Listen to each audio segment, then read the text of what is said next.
ಮಹಿಮೆ ಅರಸನೆ ನಿನ್ನ ಆತ್ಮದಿ ಆರಾಧಿಸುವೆ. ಪರಲೋಕ ರಾಜನೆ ನಿನ್ನ ನಿತ್ಯವೂ ಆರಾಧಿಸುವೆ. ಮಹಿಮೆ ಅರಸನೆ ನಿನ್ನ ಆತ್ಮದಿ ಆರಾಧಿಸುವೆ. ಪರಲೋಕ ರಾಜನೆ ನಿನ್ನ ನಿತ್ಯವೂ ಆರಾಧಿಸುವೆ. ಯೇಸುವೇ ಸ್ತುತಿಸುವೆನು, ರಾಜನೇ ಆರಾಧಿಸುವೆನು. ಯೇಸುವೇ ನಿನ್ನ ಸ್ತುತಿಸುವೆನು, ರಾಜನೇ ನಿನ್ನ ಆರಾಧಿಸುವೆನು. ಮಹಿಮೆ ಅರಸನೆ ನಿನ್ನ ಆತ್ಮದಿ ಆರಾಧಿಸುವೆ. ಪರಲೋಕ ರಾಜನೇ ನಿನ್ನ ನಿತ್ಯವೂ ಆರಾಧಿಸುವೆ. ಕೃಪೆಯಲ್ಲಿ ಐಶ್ವರ್ಯನೇ ನಿನ್ನನ್ನೇ ಆರಾಧಿಸುವೆ. ಸರ್ವವನ್ನು ಆಳುವವನೇ ನಿನ್ನನ್ನೇ ಆರಾಧಿಸುವೆ. ಕೃಪೆಯಲ್ಲಿ ಐಶ್ವರ್ಯನೇ ನಿನ್ನನ್ನೇ ಆರಾಧಿಸುವೆ. ಸರ್ವವನ್ನು ಆಳುವವನೇ ನಿನ್ನನ್ನೇ ಆರಾಧಿಸುವೆ. ನನ್ನಯ ರಕ್ಷಕನೇ ನಿನ್ನನ್ನೇ ಆರಾಧಿಸುವೆ. ನನ್ನಯ ಜೊತೆಗಾರನೇ ನಿನ್ನನ್ನೇ ಆರಾಧಿಸುವೆ. ನನ್ನಯ ರಕ್ಷಕನೇ ನಿನ್ನನ್ನೇ ಆರಾಧಿಸುವೆ. ನನ್ನಯ ಜೊತೆಗಾರನೇ ನಿನ್ನನ್ನೇ ಆರಾಧಿಸುವೆ. ಮಹಿಮೆಯ ಅರಸನೆ ನಿನ್ನ ಆತ್ಮದಿ ಆರಾಧಿಸುವೆ. ಪರಲೋಕ ರಾಜನೆ ನಿನ್ನ ನಿತ್ಯವೂ ಆರಾಧಿಸುವೆ. ಉನ್ನತ ದೇವಾನಿನೇ ನಿನ್ನನ್ನೇ ಆರಾಧಿಸುವೆ. ಪರಿಶುದ್ಧ ದೇವಾನಿನೇ ನಿನ್ನನ್ನೇ ಆರಾಧಿಸುವೆ. ಉನ್ನತ ದೇವಾನಿನೇ ನಿನ್ನನ್ನೇ ಆರಾಧಿಸುವೆ. ಪರಿಶುದ್ಧ ದೇವಾನಿನೇ ನಿನ್ನನ್ನೇ ಆರಾಧಿಸುವೆ. ಪಾಪದಿಂದ ಬಿಡಿಸಿರುವೆ ನಿನ್ನನ್ನೇ ಆರಾಧಿಸುವೆ. ಪರಿಶುದ್ಧ ಮಾಡಿರುವೆ ನಿನ್ನನ್ನೇ ಆರಾಧಿಸುವೆ. ಪಾಪದಿಂದ ಬಿಡಿಸಿರುವೆ ನಿನ್ನನ್ನೇ ಆರಾಧಿಸುವೆ. ಪರಿಶುದ್ಧ ಮಾಡಿರುವೆ ನಿನ್ನನ್ನೇ ಆರಾಧಿಸುವೆ. ಮಹಿಮೆ ಅರಸನೆ ನಿನ್ನ ಆತ್ಮದಿ ಆರಾಧಿಸುವೆ. ಪರಲೋಕ ರಾಜನೆ ನಿನ್ನ ನಿತ್ಯವೂ ಆರಾಧಿಸುವೆ. ಮಹಿಮೆ ಅರಸನೆ ನಿನ್ನ ಆತ್ಮದಿ ಆರಾಧಿಸುವೆ. ಪರಲೋಕ ರಾಜನೆ ನಿನ್ನ ನಿತ್ಯವೂ ಆರಾಧಿಸುವೆ. ಯೇಸುವೇ ಸ್ತುತಿಸುವೆನು, ರಾಜನೇ ಆರಾಧಿಸುವೆನು. ಯೇಸುವೇ ನಿನ್ನ ಸ್ತುತಿಸುವೆನು, ರಾಜನೇ ನಿನ್ನ ಆರಾಧಿಸುವೆನು. ಮಹಿಮೆ ಅರಸನೆ ನಿನ್ನ ಆತ್ಮದಿ ಆರಾಧಿಸುವೆ. ಪರಲೋಕ ರಾಜನೆ ನಿನ್ನ ನಿತ್ಯವೂ ಆರಾಧಿಸುವೆ.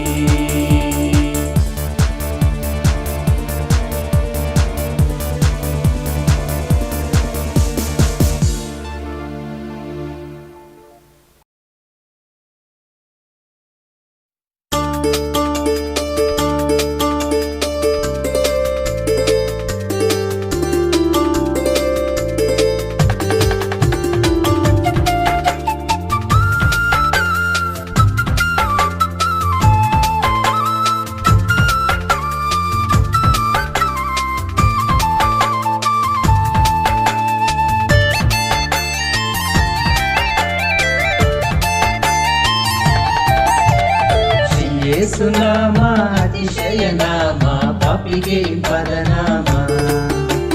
ಶ್ರೀ ಯೇಸುನಾಮ ಅತಿಶಯ ನಾಮ, ಪಾಪಿಗೆ ಪದನಾಮ.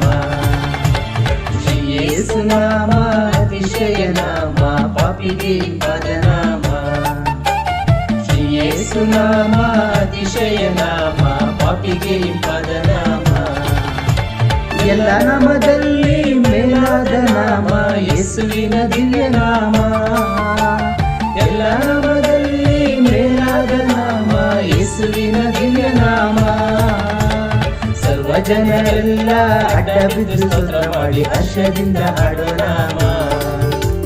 ಸರ್ವ ಜನರೆಲ್ಲ ಅಡ್ಡ ಬಿದ್ದು ಸ್ತೋತ್ರ ಮಾಡಿ ಹರ್ಷದಿಂದ ಹಾಡೋ ನಾಮ. ಶ್ರೀ ಯೇಸು ನಾಮ ಅತಿಶಯ ನಾಮ, ಪಾಪಿಗೆ ಇಂಪಾದ ನಾಮ.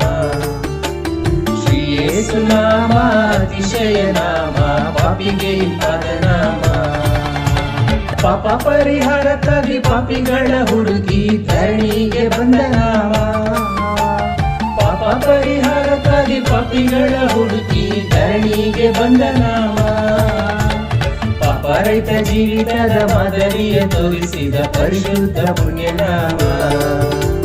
ಪಾಪ ರಹಿತ ಜೀವಿತದ ಮಾದರಿಯ ತೋರಿಸಿದ ಪರಿಶುದ್ಧ ಪುಣ್ಯನಾಮ.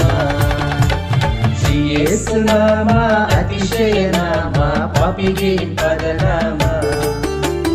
ಶ್ರೀ ಯೇಸು ನಾಮ ಅತಿಶಯ ನಾಮ, ಪಾಪಿಗೆ ಇಂಪಾದ ನಾಮ. ಲೆಕ್ಕವಿಲ್ಲದಷ್ಟು ಪಾಪ ನನ್ನಿಂದ ತೆಗೆಯಲು ನನಗಾಗಿ ಬಂದ ನಾಮ. ಲೆಕ್ಕವಿಲ್ಲದಷ್ಟು ಪಾಪ ನನ್ನಿಂದ ತೆಗೆಯಲು ನನಗಾಗಿ ಬಂದ ನಾಮ. ಅನ್ಯವೆಂದು ತಳ್ಳದನ್ನ ಧನ್ಯನಾಗಿ ಮಾಡಲು ಬಂದ ಉನ್ನತದ ಪುಣ್ಯನಾಮ. ಅನ್ಯವೆಂದು ತಳ್ಳದನ್ನ ಧನ್ಯನಾಗಿ ಮಾಡಲು ಬಂದ ಉನ್ನತದ ಪುಣ್ಯನಾಮ. ಶ್ರೀ ಯೇಸು ನಾಮ ಅತಿಶಯ ನಾಮ, ಪಾಪಿಗೆ ಇಂಪಾದ ನಾಮ. ಶ್ರೀ ಯೇಸು ನಾಮ ಅತಿಶಯ ನಾಮ, ಪಾಪಿಗೆ ಇಂಪಾದ ನಾಮ. ಭೂತಬಾಧಿತರಿಗೆ ನಾನಾ ರೋಗಿಗಳಿಗೆ ಸ್ವಸ್ಥ ಮಾಡುವಂತ ನಾಮ. ಭೂತಬಾಧಿತರಿಗೆ ನಾನಾ ರೋಗಿಗಳಿಗೆ ಸ್ವಸ್ಥ ಮಾಡುವಂತ ನಾಮ. ಕುರುಡರಿಗೂ ಕುಂಟರಿಗೂ ಕುಷ್ಠರೋಗಿಗಳಿಗೆಲ್ಲ ಬಿಡುಗಡೆ ಕೊಡುವ ನಾಮ. ಕುರುಡರಿಗೂ ಕುಂಟರಿಗೂ ಕುಷ್ಠರೋಗಿಗಳಿಗೆಲ್ಲ ಬಿಡುಗಡೆ ಕೊಡುವ ನಾಮ. ಶ್ರೀ ಯೇಸು ನಾಮ ಅತಿಶಯ ನಾಮ, ಪಾಪಿಗೆ ಇಂಪಾದ ನಾಮ. ಶ್ರೀ ಯೇಸು ನಾಮ ಅತಿಶಯ ನಾಮ, ಪಾಪಿಗೆ ಇಂಪಾದ ನಾಮ. ಎಲ್ಲರಿಗೂ ನಮಸ್ಕಾರಗಳು ಸಹೋದರ ಸಹೋದರಿಯರೇ ಮತ್ತೆ ಸ್ನೇಹಿತರೆ. ಈ ಒಂದು ಆರಾಧನೆ ಕೂಟಕ್ಕೆ ನಿಮ್ಮೆಲ್ಲರನ್ನು ಕೂಡ ಭಾರತೀಯ ಕ್ರೈಸ್ತ ಸಭೆಯ ಪರವಾಗಿ ನಿಮ್ಮನ್ನು ಆಹ್ವಾನಿಸ್ತೀನಿ. ಈ ಒಂದು ಸಮಯದಲ್ಲಿ ಒಂದು ವಾಕ್ಯವನ್ನು ನಾವು ಧ್ಯಾನಿಸೋಣ. ಕೀರ್ತನೆಗಳು 148ನೇ ಅಧ್ಯಾಯ 7ರಿಂದ ನಾವು ನೋಡೋಣ. ಭೂಮಂಡಲದಿಂದ ಯೆಹೋವನಿಗೆ ಸ್ತುತಿಯುಂಟಾಗಲಿ. ತಿಮಿಂಗಲಗಳು, ಆದಿ ಸಾಗರಗಳು, ಬೆಂಕಿ, ಕಲ್ಮಳೆ, ಹಿಮ, ಹಬೆ ಇವುಗಳು ಆತನ ಅಪ್ಪಣೆಯನ್ನು ನೆರವೇರಿಸುವ ಬಿರುಗಾಳಿಯು, ಬೆಟ್ಟಗಳು, ಎಲ್ಲ ಗುಡ್ಡಗಳು, ಹಣ್ಣಿನ ಮರಗಳು, ಎಲ್ಲ ತುರಾಯಿ ಗಿಡಗಳು, ಎಲ್ಲ ಮೃಗ ಪಕ್ಷಿ ಕ್ರಿಮಿ ಕೀಟಗಳು, ಭೂರಾಜರು, ಎಲ್ಲ ಜನಾಂಗಗಳು, ಪ್ರಭುಗಳು, ಸರ್ವದೇಶಾಧಿಪತಿಗಳು, ಪ್ರಾಯಸ್ಥರಾದ ಸ್ತ್ರೀ ಪುರುಷರು, ಮುದುಕರು, ಹುಡುಗರು ಯೆಹೋವನನ್ನು ಕೊಂಡಾಡಲಿ. ಆತನ ನಾಮವೊಂದೇ ಮಹತ್ವವುಳ್ಳದು. ಆತನ ಪ್ರಭಾವವು ಭೂಮಿ ಆಕಾಶಗಳಲ್ಲಿ ಮೆರೆಯುತ್ತದೆ. ಆಮೆನ್. ಸಹೋದರ ಸಹೋದರಿಯರೇ ಮತ್ತೆ ಸ್ನೇಹಿತರೆ, ಇಲ್ಲಿ ವಾಕ್ಯದಲ್ಲಿ ಹೇಳುತ್ತೆ ಏನು, ಭೂಮಂಡಲದಲ್ಲೆಲ್ಲ ಯೆಹೋವನಿಗೆ ಸ್ತುತಿಯುಂಟಾಗಲಿ. ಇಲ್ಲಿ ವಾಕ್ಯದಲ್ಲಿ ನಾವು ನೋಡ್ಬೋದು ಏನೆಲ್ಲ ಆತನನ್ನು ಸ್ತುತಿಸಬೇಕು ಎಂಬುದಾಗಿ.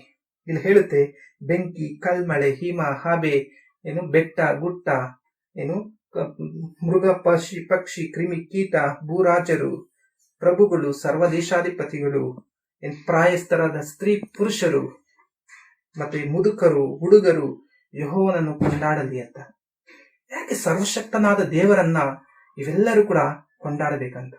ಸೊ ಖಂಡಿತವಾಗಿ ಈ ಒಂದು ಮುಂಜಾನೆಯ ಒಂದು ಆರಾಧನಾ ಕೂಟದಲ್ಲಿ ನಾವೆಲ್ಲರೂ ಕೂಡ ದೇವರನ್ನ ಪೂರ್ಣ ಹೃದಯದಿಂದ ನಾವು ಆರಾಧಿಸುತ್ತಿದ್ದೇವೆ. ಸೊ ನನಗೆ ಒಂದು ವಿಷಯ ನನಗೆ ಜ್ಞಾಪಕ ಬರುತ್ತೆ ಸಹೋದರ ಸಹೋದರಿಯರೇ. ಏನು 2ನೇ ಪೂರ್ವ ಕಾಲ ವೃತ್ತಾಂತದಲ್ಲಿ ಯೆಹೋಷಾಫಾತನ ಬಗ್ಗೆ ನನಗೆ ಜ್ಞಾಪಕ ಬರುತ್ತೆ. ಏನಂತಂದ್ರೆ ಅಲ್ಲಿ ಒಂದು ಮೋವಾಬ್ಯರು, ಅಮ್ಮೋನಿಯರು ಬಂದು ಯೆಹೂದ್ಯರಿಗೆ ವಿರುದ್ಧವಾಗಿ ಯುದ್ಧಕ್ಕೆ ಬಂದಾಗ ಯೆಹೋಷಾಫಾಟನು ಹೇಳ್ತಾನೆ, ಯೆಹೂದ್ಯರೇ, ಯೆರೂಸಲೇಮಿನವರೇ, ನೀವು ಸುಮ್ಮನಿರ್ರಿ. ಯಾಕಂತಂದ್ರೆ ದೇವರನ್ನ ನೀವು ಕೀರ್ತಿಸಿರಿ, ಆತನಿಗೆ ಕೃತಜ್ಞತಾ ಸ್ತುತಿ ಮಾಡಿರಿ, ಆತನನ್ನ ಆರಾಧಿಸಿರಿ. ದೇವರು ನಮಗೋಸ್ಕರ ಯುದ್ಧ ಮಾಡ್ತಾರೆ, ಜಯ ನಮಗೆ ಕೊಡ್ತಾರೆ ಅಂತ. ಸಹೋದರ ಸಹೋದರಿಯರೇ ಮತ್ತೆ ಸ್ನೇಹಿತರೆ, ಈ ಒಂದು ಲಾಕ್ಡೌನ್ ಟೈಮಲ್ಲಿ ಅನೇಕ ಜನರಿಗೆ ಕೆಲಸ ಇಲ್ಲದೆ ಇರಬಹುದು, ಅಥವಾ ಕುಟುಂಬದಲ್ಲಿ ಅನಾರೋಗ್ಯದಿಂದ ಇರಬಹುದು, ಭವಿಷ್ಯದ ಬಗ್ಗೆ ಚಿಂತೆಗೊಳಗಾಗಿರಬಹುದು. ಇದ್ರ ಬಗ್ಗೆ ನಾವು ಯುದ್ಧ ಮಾಡ್ಲಿಕ್ಕೆ ಅವಶ್ಯಕತೆ ಇಲ್ಲ. ನಾವು ದೇವರನ್ನ ಸ್ತುತಿಸೋಣ, ದೇವರನ್ನ ಮನಪೂರ್ವಕವಾಗಿ ಆರಾಧಿಸೋಣ. ದೇವರು ನಮಗೋಸ್ಕರ ಜಯವನ್ನು ಕೊಟ್ಟೇ ಕೊಡ್ತಾರೆ ಎಂಬ ವಿಶ್ವಾಸ, ನಿರೀಕ್ಷೆ ನಮ್ಮಲ್ಲಿರಲಿ. ಸಹೋದರ ಸಹೋದರಿಯರೇ ಮತ್ತೆ ಸ್ನೇಹಿತರೆ, ನಾವೆಲ್ಲರೂ ಈ ಒಂದು ಆರಾಧನಾ ಕೂಟವನ್ನು ಪೂರ್ಣ ಹೃದಯದಿಂದ, ಪೂರ್ಣ ಪ್ರಾಣದಿಂದ, ಪೂರ್ಣ ಶಕ್ತಿಯಿಂದ ನಾವು ಆತನನ್ನು ಆರಾಧಿಸೋಣ. ಜಯ ಬಂದು ದೇವರು ನಮಗೆ ಕೊಟ್ಟೇ ಕೊಡ್ತಾರೆ. ಇಲ್ಲಿ ವಾಕ್ಯದಲ್ಲಿ ಹೇಳುತ್ತೆ, ಪ್ರತಿಯೊಬ್ಬರು ಕೂಡ ಶ್ವಾಸ ವಿರೋಧೆಲ್ಲ ಯೆಹೋವನನ್ನು ಕೊಂಡಾಡಲಿ ಅಂತ. ಸೊ ನಾವು ಕೊಂಡಾಡಿದಾಗ ದೇವ್ರು ನಮಗೆ ಜಯ ಕೊಡ್ತಾರೆ ಅಂತ ನಮಗೆ ನಿರೀಕ್ಷೆ ಇದೆ. ಆಮೇಲೆ ಸೊ ಈ ಒಂದು ಸಮಯದಲ್ಲಿ ನಾವು ಪ್ರಾರ್ಥನೆ ಮಾಡಿ ಕೂಟವನ್ನು ಮುಂದುವರಿಸೋಣ, ಪ್ರಾರ್ಥಿಸೋಣ. ಸರ್ವಶಕ್ತನಾದ ದೇವರೇ, ಕರ್ತನೆ, ಈಗ ಸ್ವಾಮಿ ಒಂದೊಳ್ಳೆಯ ಮುಂಜಾನೆ ಸಮಯ ಕೊಟ್ಟಿದ್ದಕ್ಕಾಗಿ ನಾನು ನಿಮಗೆ ಕೃತಜ್ಞತೆಗಳು ಹೇಳ್ತೀನಿ. ದೇವರೇ, ನೀವು ಸರ್ವಶಕ್ತರು, ಭೂಮಿ ಆಕಾಶಗಳನ್ನು ಉಂಟು ಮಾಡಿದಂತ ದೇವರು. ಇಲ್ಲಿ ವಾಕ್ಯದಲ್ಲಿ ಹೇಳುತ್ತೆ ಸ್ವಾಮಿ, ಶ್ವಾಸವಿರುವುದೆಲ್ಲ ಯೆಹೋವನನ್ನು ಕೊಂಡಾಡಲಿ ಅಂತ ಸ್ವಾಮಿ. ಹೌದು ಕರ್ತನೆ, ವಾಕ್ಯದಲ್ಲಿ ಹೇಳುತ್ತೆ, ಬೆಂಕಿ, ಮಳೆ, ಹವೆ, ಮರ, ಗಿಡ, ಪ್ರಾಣಿ, ಪಕ್ಷಿ, ಕ್ರಿಮಿ, ಕೀಟ ಪ್ರತಿಯೊಂದು ಕೂಡ ನನ್ನನ್ನು ಆರಾಧಿಸಬೇಕು ಅಂತ ಸ್ವಾಮಿ. ಖಂಡಿತವಾಗಿ ದೇವರೇ, ಆರಾಧನೆಗೆ ನಾಯಕರು, ಆರಾಧನೆಗೆ ಅರಸರು, ಆರಾಧನೆಗೆ ಯಜಮಾನರು ನೀವಾಗಿದ್ದೀರಿ ಸ್ವಾಮಿ. ತಂದೆ, ಮಗ, ಪವಿತ್ರಾತ್ಮರ ದೇವರೇ, ನಿಮ್ಮನ್ನು ದೇವರೇ ಆರಾಧಿಸುವುದು ಈ ಒಂದು ಮುಂಜಾನೆ ಸಮಯದಲ್ಲಿ ದೇವರೇ ನಮಗೆ ತುಂಬಾ ಸಂತೋಷಕರವಾಗಿದೆ ಸ್ವಾಮಿ. ಕರ್ತನಾದ ದೇವರೇ, ನೀವು ದೇವರೇ ಈ ಒಂದು ಕೂಟವನ್ನು ನಿಮ್ಮ ಒಂದು ಪಾದದಲ್ಲಿ ಒಪ್ಪಿಸ್ತೀನಿ ಸ್ವಾಮಿ. ದೇವರೇ, ವಾಕ್ಯವನ್ನು ಕೊಡುವಂತಹ ಸಾಮೇಲ್ ಸಹೋದರನನ್ನು ದೇವರೇ ನಿಮ್ಮ ಒಂದು ಪವಿತ್ರಾತ್ಮನ ಮುಖಾಂತರವಾಗಿ ಅವರನ್ನ ಆಶೀರ್ವದಿಸಿ, ದೇವರೇ ನಿಮ್ಮ ಒಂದು ಪವಿತ್ರಾತ್ಮನ ಮುಖಾಂತರವಾಗಿ ದೇವರೇ ಅವರು ಮಾತಾಡ್ಲಿಕ್ಕೆ ನೀವು ಸಹಾಯ ಮಾಡಬೇಕಾಗಿ ಬೇಡಿಕೊಳ್ತೀನಿ. ಎಲ್ಲ ಘನಮಾನ ಮಹಿಮೆಯನ್ನು ನಿಮಗೆ ಸಲ್ಲಿಸುತ್ತಾ ಯೇಸು ಸ್ವಾಮಿ ನಿಮ್ಮ ಪರಿಶುದ್ಧವಾದ ಹೆಸರಿನಲ್ಲಿ ಬೇಡಿ ಬಂದಿದ್ದೇನೆ, ನನ್ನ ಪರಲೋಕದ ಪರಮ ತಂದೆಯಾದ ದೇವರೇ, ಆಮೇನ್.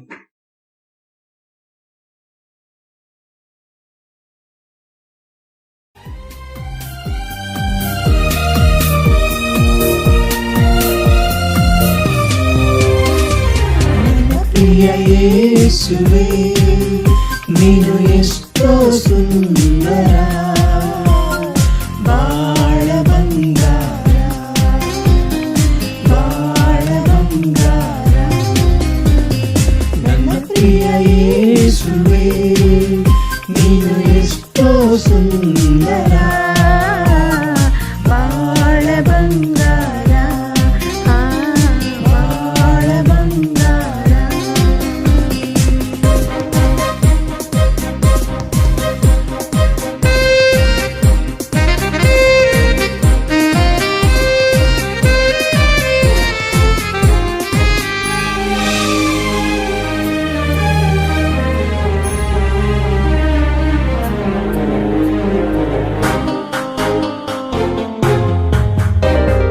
ಹಸಿರಾದ ಹುಲ್ಲಿನ ಕಾವಲಲ್ಲಿ, ಹಸಿರಾದ ಹುಲ್ಲಿನ ಕಾವಲಲ್ಲಿ ಅನುದಿನವೂ ನನ್ನ ನಡೆಸುವೆನೆ, ಅನುದಿನವೂ ನನ್ನ ನಡೆಸುವೆನೆ.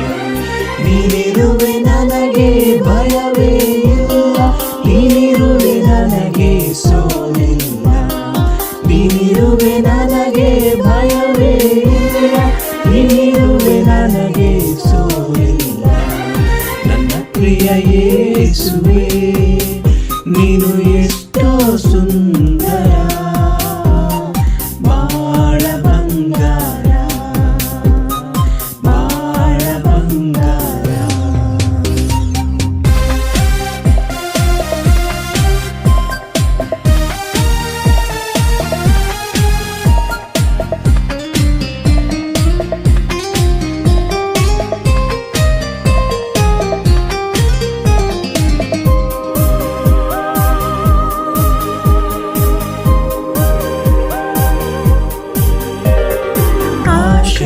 ಆಕಾಂಕ್ಷೆಯೇನಿದ್ದರು,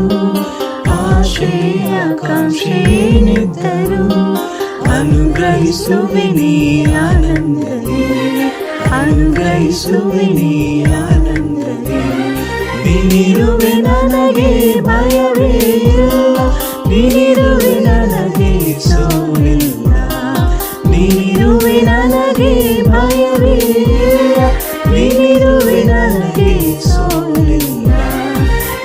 ಪ್ರಿಯ ಯೇಸುವೇ ನೀನು ಎಷ್ಟೋ ಸುಂದರ ಬಾಳ ಬಂಗಾರ ಬಾಳ ಬಂಗಾರ ಬಾಳ ಬಂಗಾರ ಬಾಳ ಬಂಗಾರ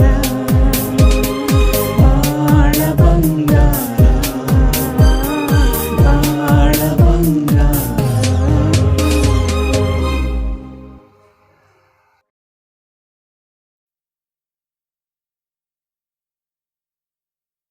ಪ್ರೀತಿಯ ಸಹೋದರ ಸಹೋದರಿಯರೇ, ನಿಮ್ಮೆಲ್ಲರಿಗೂ ಕೂಡ ಈ ಭಾನುವಾರದ ಆರಾಧನೆಯ ಬೆಳಗಿನ ನಮಸ್ಕಾರಗಳು.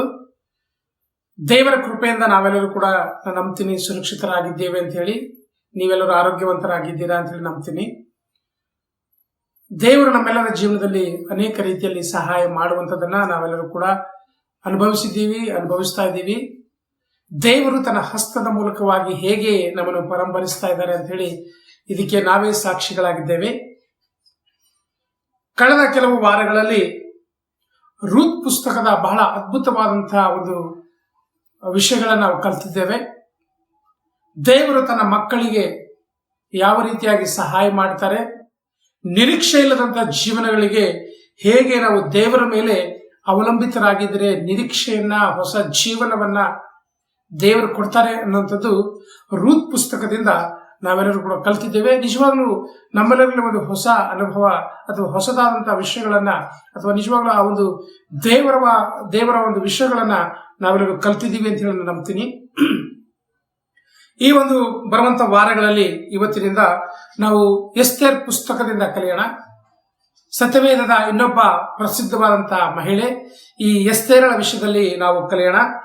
ಹೇಗೆ ದೇವರು ತನ್ನ ಬಲವನ್ನ, ತನ್ನ ಶಕ್ತಿಯನ್ನ, ತನ್ನ ಸಾರ್ವಭೌಮತೆಯನ್ನ ಹೇಗೆ ತನ್ನ ಜನಗಳಲ್ಲಿ ಪ್ರದರ್ಶಿಸಿ ಅವರಿಗೆ ಸಹಾಯ ಮಾಡಿದ್ದಾರೆ ಅಂತ ಹೇಳಿ ನಾವು ಇಂದಿನಿಂದ ಕಲಿಯೋಣ.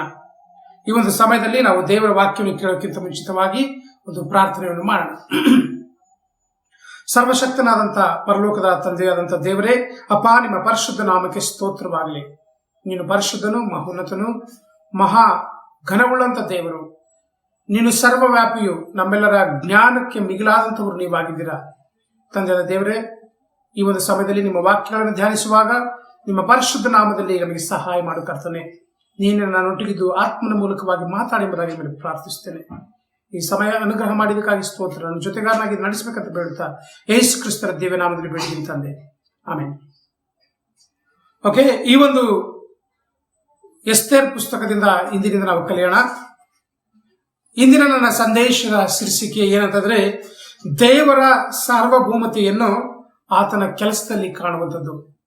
ಆತನ ಶಕ್ತಿ, ಆತನ ಪರಾಕ್ರಮವು ಅವರ ಕೆಲಸದ ಮೂಲಕವಾಗಿ ಕಾಣುವಂತ ಒಂದು ವಿಷಯವನ್ನ ಇವತ್ತು ನಾವು ಕಲಿಯೋಣ. ಈ ಎಸ್ತೇರ್ ಪುಸ್ತಕವು ನಿಜವಾಗ್ಲೂ ಬಹಳ ವಿಭಿನ್ನತೆಯಿಂದ ಕೂಡಿರುವಂತಹ ಒಂದು ಪುಸ್ತಕ ಇದಾಗಿದೆ. ಈ ಪುಸ್ತಕದಲ್ಲಿ ದೇವರ ಶಬ್ದವೇ ಬರೆಯಲ್ಪಟ್ಟಿಲ್ಲ.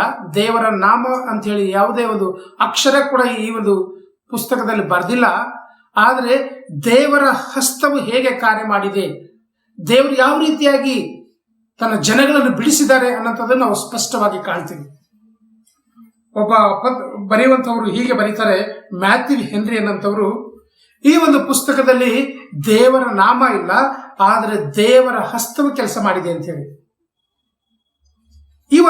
ಈ ಒಂದು ಪುಸ್ತಕವು ದೇವರು ಹೇಗೆ ಯೆಹೂದ್ಯರ ಜೀವನದಲ್ಲಿ, ಇಸ್ರಾಯೇಲರ ಜೀವನದಲ್ಲಿ ಹೇಗೆ ಸಹಾಯ ಮಾಡಿದ್ದಾರೆ ಅಂತ ಹೇಳಿ ಪೂರಿಮ್ ಹಬ್ಬದ ದಿನದಲ್ಲಿ ಪ್ರತಿ ವರ್ಷವೂ ಕೂಡ ಯೆಹೂದ್ಯರು ಈ ಒಂದು ಪುಸ್ತಕವನ್ನು ಓದುವಂತ ಒಂದು ಪದ್ಧತಿ ಇತ್ತು.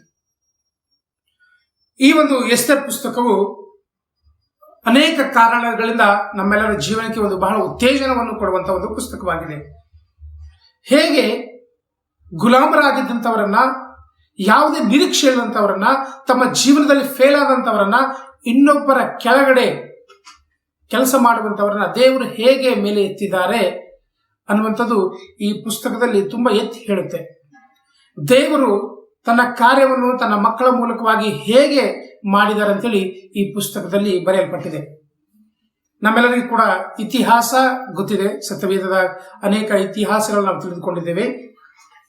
ಯೆರೂಸಲೇಮ್ ಪಟ್ಟಣ ಮತ್ತು ಯೆರೂಸಲೇಮ್ ದೇವಾಲಯವನ್ನ ಬ್ಯಾಬಿಲೋನ್ ದೇಶದವರು ಪರಿಪೂರ್ಣವಾಗಿ ನಾಶ ಮಾಡಿ ಅಲ್ಲಿದ್ದಂಥ ಅನೇಕರನ್ನ ಗುಲಾಮರನ್ನಾಗಿ ತೆಗೆದುಕೊಂಡು ಹೋದ್ಮೇಲೆ ಸುಮಾರು 70 ವರ್ಷಗಳಾದ ಮೇಲೆ ಫರ್ಷಿಯ ದೇಶದ ಅರ್ಥಸಕ್ತನು ಅನ್ನುವಂಥ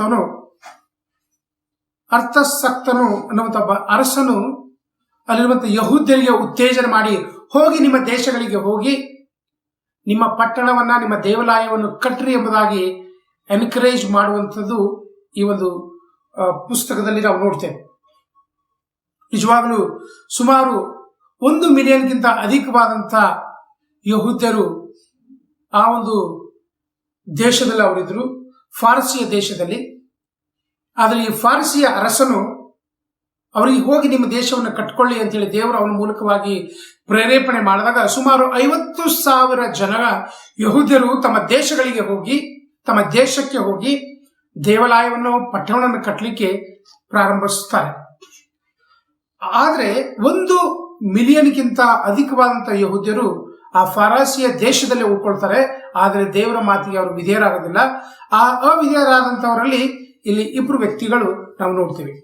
ಆ 2 ವ್ಯಕ್ತಿಗಳಲ್ಲಿ ಒಬ್ಬನು ಮೊರ್ದೆಕಾಯಿ ಮತ್ತು ಇನ್ನೊಬ್ಬರು ಎಸ್ತೇರಳು. ನಿಜವಾಗ್ಲೂ ಇಲ್ಲಿ ಪ್ರಾರಂಭದಲ್ಲಿ ಇವರ ಜೀವನದಲ್ಲಿ ದೇವರ ವಾಗ್ದಾನಕ್ಕೆ ಅಷ್ಟು ಸರಿಯಾಗಿ ನಡ್ಕೊಂಡಿಲ್ಲ. ಯಾಕಂತಂದ್ರೆ ದೇವರು ಫಾರಿಸಿ ಅರಸನಿಗೆ ಪ್ರೇರೇಪಣೆ ಮಾಡಿ ನಿಮ್ಮ ದೇವಾಲಯವನ್ನ, ಪಟ್ಟಣವನ್ನು ಕಟ್ಟಬೇಕಂದಾಗ ಅನೇಕ ಜನರು ಹಿಂಜರಿತಾರೆ, ನಾನಲ್ಲಿ ಹೋಗಿ ಯಾಕೆ ನಾನು ರಿಸ್ಕ್ ತಗೊಳ್ಬೇಕು ಅಂತೇಳಿ. ಆದರೆ ಅಂಥದ್ರಲ್ಲಿ ಇದ್ದುಕೊಂಡಂಥವ್ರು ಇವರಿಬ್ರು ಕೂಡ. ನಾವು ಈ ಎಸ್ತೇರಳ ಪುಸ್ತಕದಲ್ಲಿ ನಾನು ಜಸ್ಟ್ ನಿಮಗೆ ಹಿನ್ನೆಲೆಯನ್ನು ಹೇಳಲಿಕ್ಕೆ ಇಷ್ಟಪಡ್ತೀನಿ. ಹೇಗೆ ದೇವರು ಈ 2 ವ್ಯಕ್ತಿಗಳನ್ನ, ಮೊರ್ದೆಕಾಯಿ ಮತ್ತು ಎಸ್ತೇರಳನ್ನ ದೇವರು ಹೇಗೆ ಉಪಯೋಗ ಮಾಡಿಕೊಂಡ್ರು ಅಂತೇಳಿ. ನಿಜವಾಗ್ಲೂ ದೇವರು ತನ್ನ ವಾಗ್ದಾನ ಮಾಡಿದ ಹಾಗೆ, ದೇವರು ತನ್ನ ಜನಗಳಿಗೆ ವಾಗ್ದಾನ ಮಾಡಿದ ಹಾಗೆ, ತನ್ನ ಜನಗಳನ್ನ ಆ ಒಂದು ಗುಲಾಮತನದಿಂದ ಬಿಡಿಸಲಿಕ್ಕೆ ದೇವರು ತನ್ನ ಸಾರ್ವಭೌಮತೆಯನ್ನ ಹೇಗೆ ಜನಗಳಲ್ಲಿ ಉಪಯೋಗ ಮಾಡಿಕೊಂಡಿದ್ದಾರೆ ಅಂತ ಹೇಳಿ. ನಿಜವಾಗ್ಲೂ ದೇವರು ತನ್ನ ಮಕ್ಕಳನ್ನು ಬಿಡಿಸಲಿಕ್ಕೆ, ತನ್ನ ಕಷ್ಟದಲ್ಲಿರುವಂಥ ಮಕ್ಕಳನ್ನು ಬಿಡಿಸಲಿಕ್ಕೆ ಆತನು ಶಕ್ತನಾಗಿದ್ದಾನೆ ಅಂಥೇಳಿ ಈ ಪುಸ್ತಕವು ನಮಗೆ ಎತ್ತಿ ಹೇಳುತ್ತೆ ಮತ್ತು ನಮಗೆ ನಿರೀಕ್ಷೆಯನ್ನು ಕೊಡುತ್ತೆ. ದೇವರು ತನ್ನ ಯೋಜನೆಗಳನ್ನು ಬಹಳ ಸ್ಪಷ್ಟವಾಗಿ ಅವರು ಮಾಡಿದ್ದಾರೆ. ನಾವು ಸತ್ಯವೇದದಲ್ಲಿ ಪ್ರಾರಂಭದಲ್ಲಿ ಆದಿಕಾಂಡದ 3ನೇ ಅಧ್ಯಾಯ 15ನೇ ವಚನದಲ್ಲಿ ನಾವು ನೋಡ್ತೀವಿ, ಯಾವಾಗ ಆದಾಮ ಮತ್ತು ಹಾವಳು ದೇವರಿಗೆ ವಿರುದ್ಧವಾಗಿ ಪಾಪ ಮಾಡಿ ದೇವರ ರಕ್ಷಣೆಯನ್ನು ಕಳೆದುಕೊಂಡಾಗ, ದೇವರ ಒಂದು ಸ್ಥಾನ, ದೇವರ ಹತ್ರ ಇರುವಂತಹ ಒಂದು ಸ್ಥಾನವನ್ನು ಕಳ್ಕೊಂಡ ತಕ್ಷಣನೇ ದೇವರೊಂದು ಯೋಜನೆ ಮಾಡ್ತಾ ಇದ್ದಾರೆ. ಸರ್ಪಕ್ಕೆ ಒಂದು ಶಾಪವನ್ನು ಕೊಡ್ತಾರೆ, ನಿನಗೂ ಮತ್ತು ಈ ಸ್ತ್ರೀಯ ಸಂತಾನಕ್ಕೂ ಶಾಪ ಇರುವುದು, ನೀನು ನಿನ್ನ ತಲೆಯನ್ನ ಈ ಸ್ತ್ರೀ ಸಂತಾನವು ಜಜ್ಜುವುದು, ಆದರೆ ನೀನು ಅದನ್ನು ಹಿಂಬಡಿ ಕಚ್ಚುವಿ ಎಂಬುದಾಗಿ ದೇವರಲ್ಲಿ ಶಾಪ ಕೊಡುವಂಥದ್ದು ನೋಡ್ತೀವಿ. ಆದರೆ ದೇವರು ತನ್ನ ಜನಗಳನ್ನ, ತನ್ನ ಮಕ್ಕಳನ್ನ ರಕ್ಷಣೆ ಮಾಡಲಿಕ್ಕೆ ತಪ್ಪಾದ ತಕ್ಷಣನೇ ಅವರು ಯೋಜನೆಯನ್ನು ಮಾಡಿದ್ದಾರೆ. ಅದಾದ ನಂತರ ನಮಗೆಲ್ಲರಿಗೂ ಕೂಡ ಗೊತ್ತಿದೆ, ಯೇಸು ಕ್ರಿಸ್ತರು ಸ್ತ್ರೀ ಮೂಲಕವಾಗಿ ಈ ಲೋಕದಲ್ಲಿ ಮನುಷ್ಯರಾಗಿ ಅವತಾರವನ್ನು ಎತ್ತಿ ಮನುಷ್ಯ ರೂಪ ಧರಿಸಿಕೊಂಡು ನಮ್ಮೆಲ್ಲರ ರಕ್ಷಣೆಗೆ, ನಮ್ಮೆಲ್ಲರ ಒಂದು ಪರಲೋಕ ರಾಜ್ಯದ ಒಂದು ಸ್ವಾಸ್ಥ್ಯವನ್ನು ದೇವರು ತಾನು ವಾಗ್ದಾನ ಮಾಡಿದಂತೆ ಯೇಸು ಕ್ರಿಸ್ತರ ಮೂಲಕವಾಗಿ ನಮಗೆ ಕೊಡುವಂಥದ್ದನ್ನ ನಾವು ಆ ನಿರೀಕ್ಷೆಯಲ್ಲಿ ನಾವೆಲ್ಲರೂ ಕೂಡ ಜೀವಿಸ್ತಾ ಇದ್ದೀವಿ.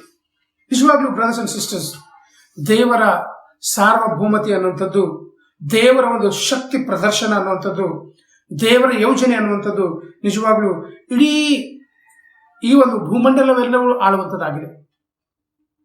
ನಿಜವಾಗ್ಲೂ ಕೆಲವೊಂದು ಸಲ ನಮ್ಮದೇ ಆದಂತಹ ಒಂದು ಮಿತಿಗಳಿದೆ.